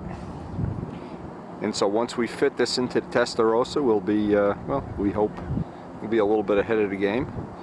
And just to get a little more runtime on the engine, and it's a pretty crappy day. The wind is swirling and howling and everything here. It'll be perfect for doing just what we're doing today. So even this bird agrees. It's a good day not to be too excited. Just get a few flights in, and get back to the shop and buff out the wing for the Testarossa. Hey, and John had a great party yesterday. Congratulations on a great event. That was probably one of the best GSCB events ever. Hope you enjoyed sharing it with us. Well, we got to run through some of our props, and what Richard suggested we try was the big wood prop, which actually, even with the short pipe, this pipe, I can't make it any longer. This seemed to work pretty well. There's a little bit of a future in that anyway. So we got to try that. I did get some runs, 3 or 4 runs, and we did clip a seagull. There's a seagull around here somewhere that's madder than hell. And Robert, tell me, did he look surprised? He looked pretty. Yeah, he looked pissed off. I was wondering what the hell is this thing doing here? Yeah. So let's see your plane. You got your plane over there? Yeah, it's over here. It's starting to rain. That's why we're leaving. In fact, let me put the plane in the car. Yeah, put the plane in. Let me take a look at it. What is it? I want to look at it from the top. You got the body is warped? Which way is it warped? Put it straight down so I can look at it. Ah, that shouldn't make any difference. See, it's just Put some rudder offset in it. Make a little rudder. Yeah. You got hinge line to hinge line the same? Yeah. See, that's why if I bend it, then don't bother. The hinge lines are going to be off. No. It's more important the hinge lines are straight. But I'd make a rudder or put a tab on the back. That's what I was thinking. Get a beer can or something and just to make sure. And make sure there's offset in the motor. You got offset in the motor? Well, right now I don't think there Put a little bit of just to, and have the lead outs back. Where are the lead outs? Move the lead outs back a little bit. How does you know your motor mount? Yeah, mine is different. Yeah. How does yours? So you built this, this came right out of the kit? Yeah. Okay, so today's not a good day. It's already raining pretty good. Look, you already got, I thought it was going to be nice today. They lied. So now, which way should I put the... Put the tab facing out, some amount, or make it adjustable. Put one, you got a little ball end comb? Put a little, cut into this if you want, and just make it adjustable. But it's got to go out this way. Yeah, out to the offset. Some anyway. And it's not going to hurt anything. Even if you don't need it, you can take it off and put it back at neutral.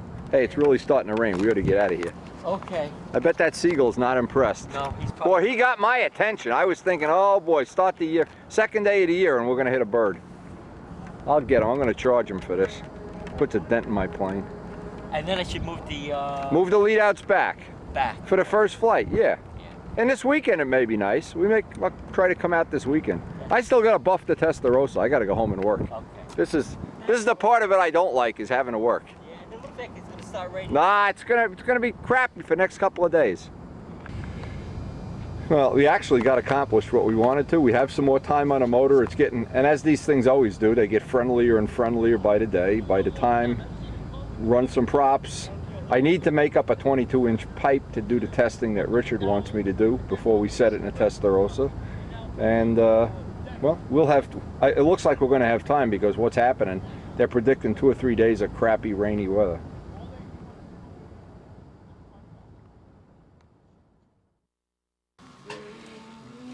Now, one of the things, because we just have this free zone of time now when the weather is not really flyable for doing stunt patterns, and I wanted to get some time on the engine, one of the props I wanted to test on the 77 is this is an APC, a 14.4W, and I didn't know if this was going to be an appropriate choice. I'm looking, it has pretty much the same pitch as Doran's prop.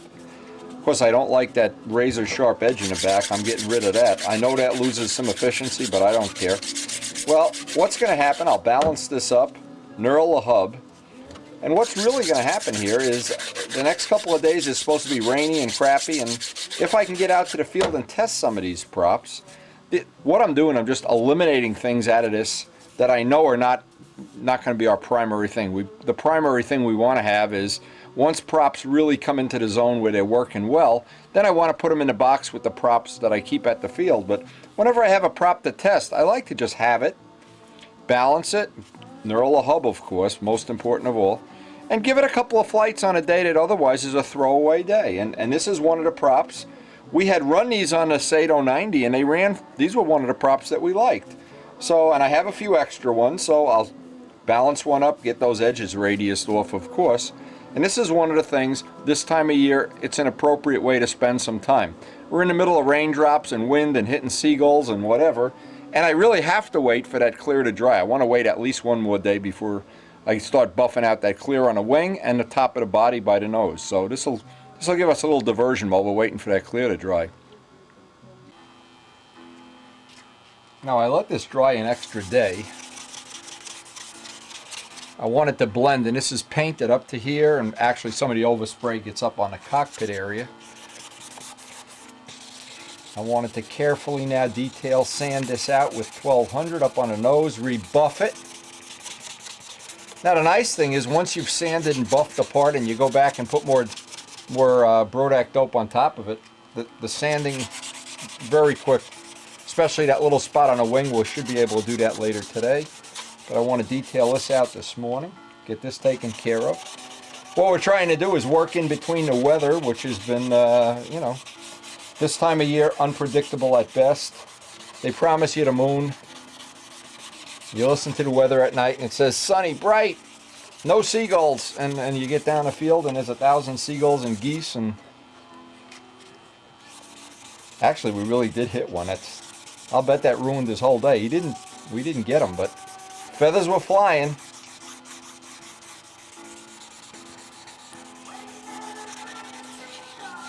Now what this will be the end of this sand out and buff out, I hope.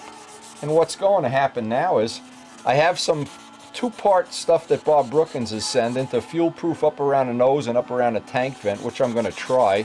Don't know if it's going to be successful or not, but if it's not, we have enough clear on here that we can just sand it right off. And that's really an option. That's really not something that's... None of the other planes really have that. We're just trying to take a little hint from Bob of something that worked well for him. Putting this 2-part material up on the nose. Just in case you get a little fuel spill or whatever. It certainly can't hurt. Now, I wanted to show just how long, once you have a part buffed out and you go to resand it, there's almost nothing to resanding it. It's very, very quick. And I'd say we're ready for some Gorhams to bring this right back up.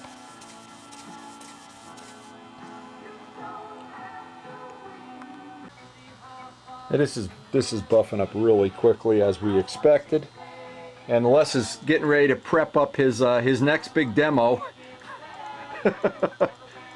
See, I thought he was coming over today and he was all ready to buff this plane out for me. I came over to use your computer while mine. But he's not the dumbest bird in the tree. He comes over with clean clothes and says, "Oh, I can't buff today." We've heard it all before, damn it. Yeah, the paint's, this is gonna buff up. I'm glad I gave it that extra day to dry. That's gonna come right up. That is really buffed up beautifully, just as I was. Well, I knew it would, but when you have dope that isn't old, when it's in its first drying stage, the first month or so, I don't know, I'm always thinking maybe it's not going to buff up as nice as I thought it would, but in this case, that's just about as nice as I could expect. Now, except for buffing out the wing, this is going to be ready to start assembling, put together.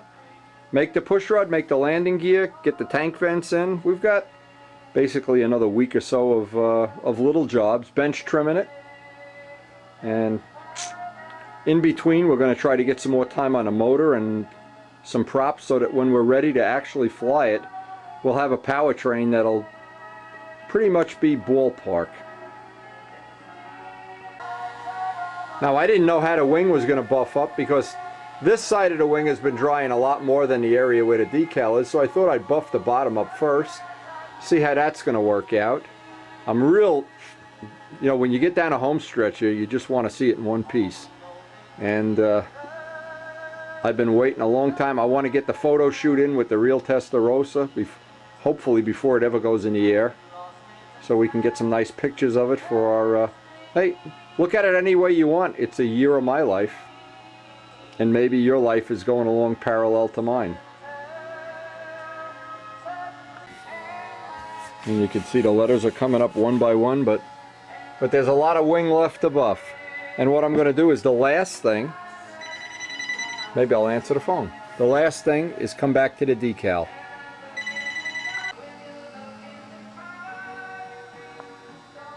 And it's been a long time coming. That's all I can say. It's been a long time coming. Now the plan was, and I thought it was going to be, that we'd have more time during the winter to do this repair. There's a repair to this wing and the cowl. There's two things on this plane that really needing repair before we do a lot of flying on it. And I'd like to get it ready because it is the backup plane of choice here. So what we'll try to do is get this guy ready, get him in the air to where we're flying it every day, and we can start bench trimming and trimming it out. And then once that happens, Then the next project we're going to do is pull this apart and do all the cosmetic work, bring it right back up to snuff, I hope. And then if these two projects are on track like we hope they are, the next thing is our counter-rotating props for the two bombers. And Doran graciously has, I've already got the props. I just need to set the motor up with the reverse crank. So we're going to have an interesting, well, we may get some or all of these things done by the time we leave for Texas, but we're really already looking forward to the Texas trip. Now, it was really nice to share John Brodak's birthday party at our club banquet. That was really special. And see that little present that Zambelli made for him? I think that was kind of special. It would have been nice if the Testarossa was in one piece. We could have brought it in like Danny's plane show and tell, but we're going to have more of Danny's plane in the near future. We're certainly going to be seeing more of Joe Adamusco's Spitfire. We're definitely going to get the Flight of Twins soon. But the primary thing is we want to get the motor all tuned in and get as much of the prep work done while it's in Miss Ashley, so that when we put it in here we can bolt the cowling on and go flying. At least in theory that's the way it hopefully will work.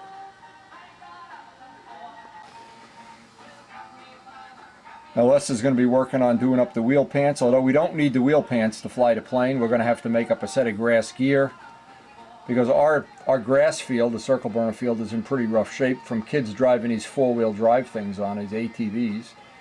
And, well, once we get back from Texas, that's going to be the only field we have between then and the Nats. So, kind of a little bit of a letdown, but we are going to need a set of grass gear with relatively large wheels, so we don't damage the plane.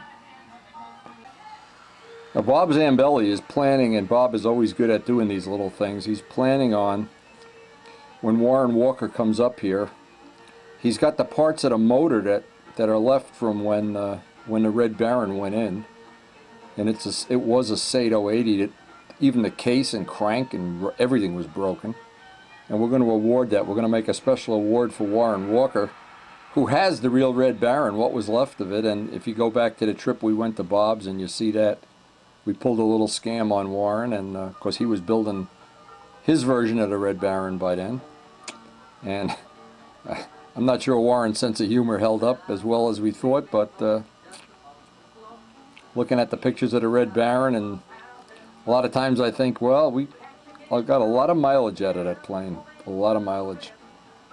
And who could have thought way back then that that's how it would have ended?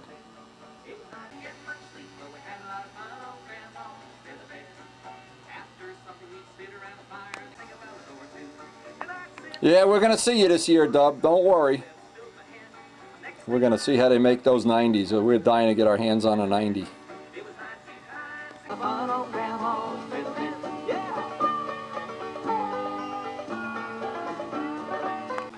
And we are really enjoying these railroad DVDs that Gerald Shamp so graciously sent us. I think I've worn a couple of them out already. These play in the shop. I got to tell you, I really do enjoy this stuff. And we're also coming down to the end of our list as we cross things off. Still little parts we have to take care of, little things we have to do. But it's a very enjoyable end to a very nice project. Really enjoyed every day of building this guy. Anyway, I hope we'll see you on the next tape. I hope, I'm hoping before the next tape's over, we're going to have this all buffed and ready to put together, and all the little ancillary parts that go with it. And maybe we'll even get another ride in Bill's RV6 when we're down in Houston. And as of today, Rich Jacobone is slated to go on this ride with me, so we're going to make a road trip out of it. Unless he changes his mind.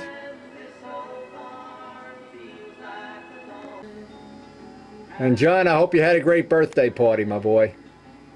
That really was a special time. And we were already dreaming about Texas, dreaming about Brodak's, dreaming about the future. This should be one of the best years ever. And Midgley just called today to tell me the Toxic Avenger The lettering is perfect. He's so proud of it. Toxic Avenger 1 to Toxic Avenger 2. Anyway, we'll see you on the next tape. Thanks for joining us.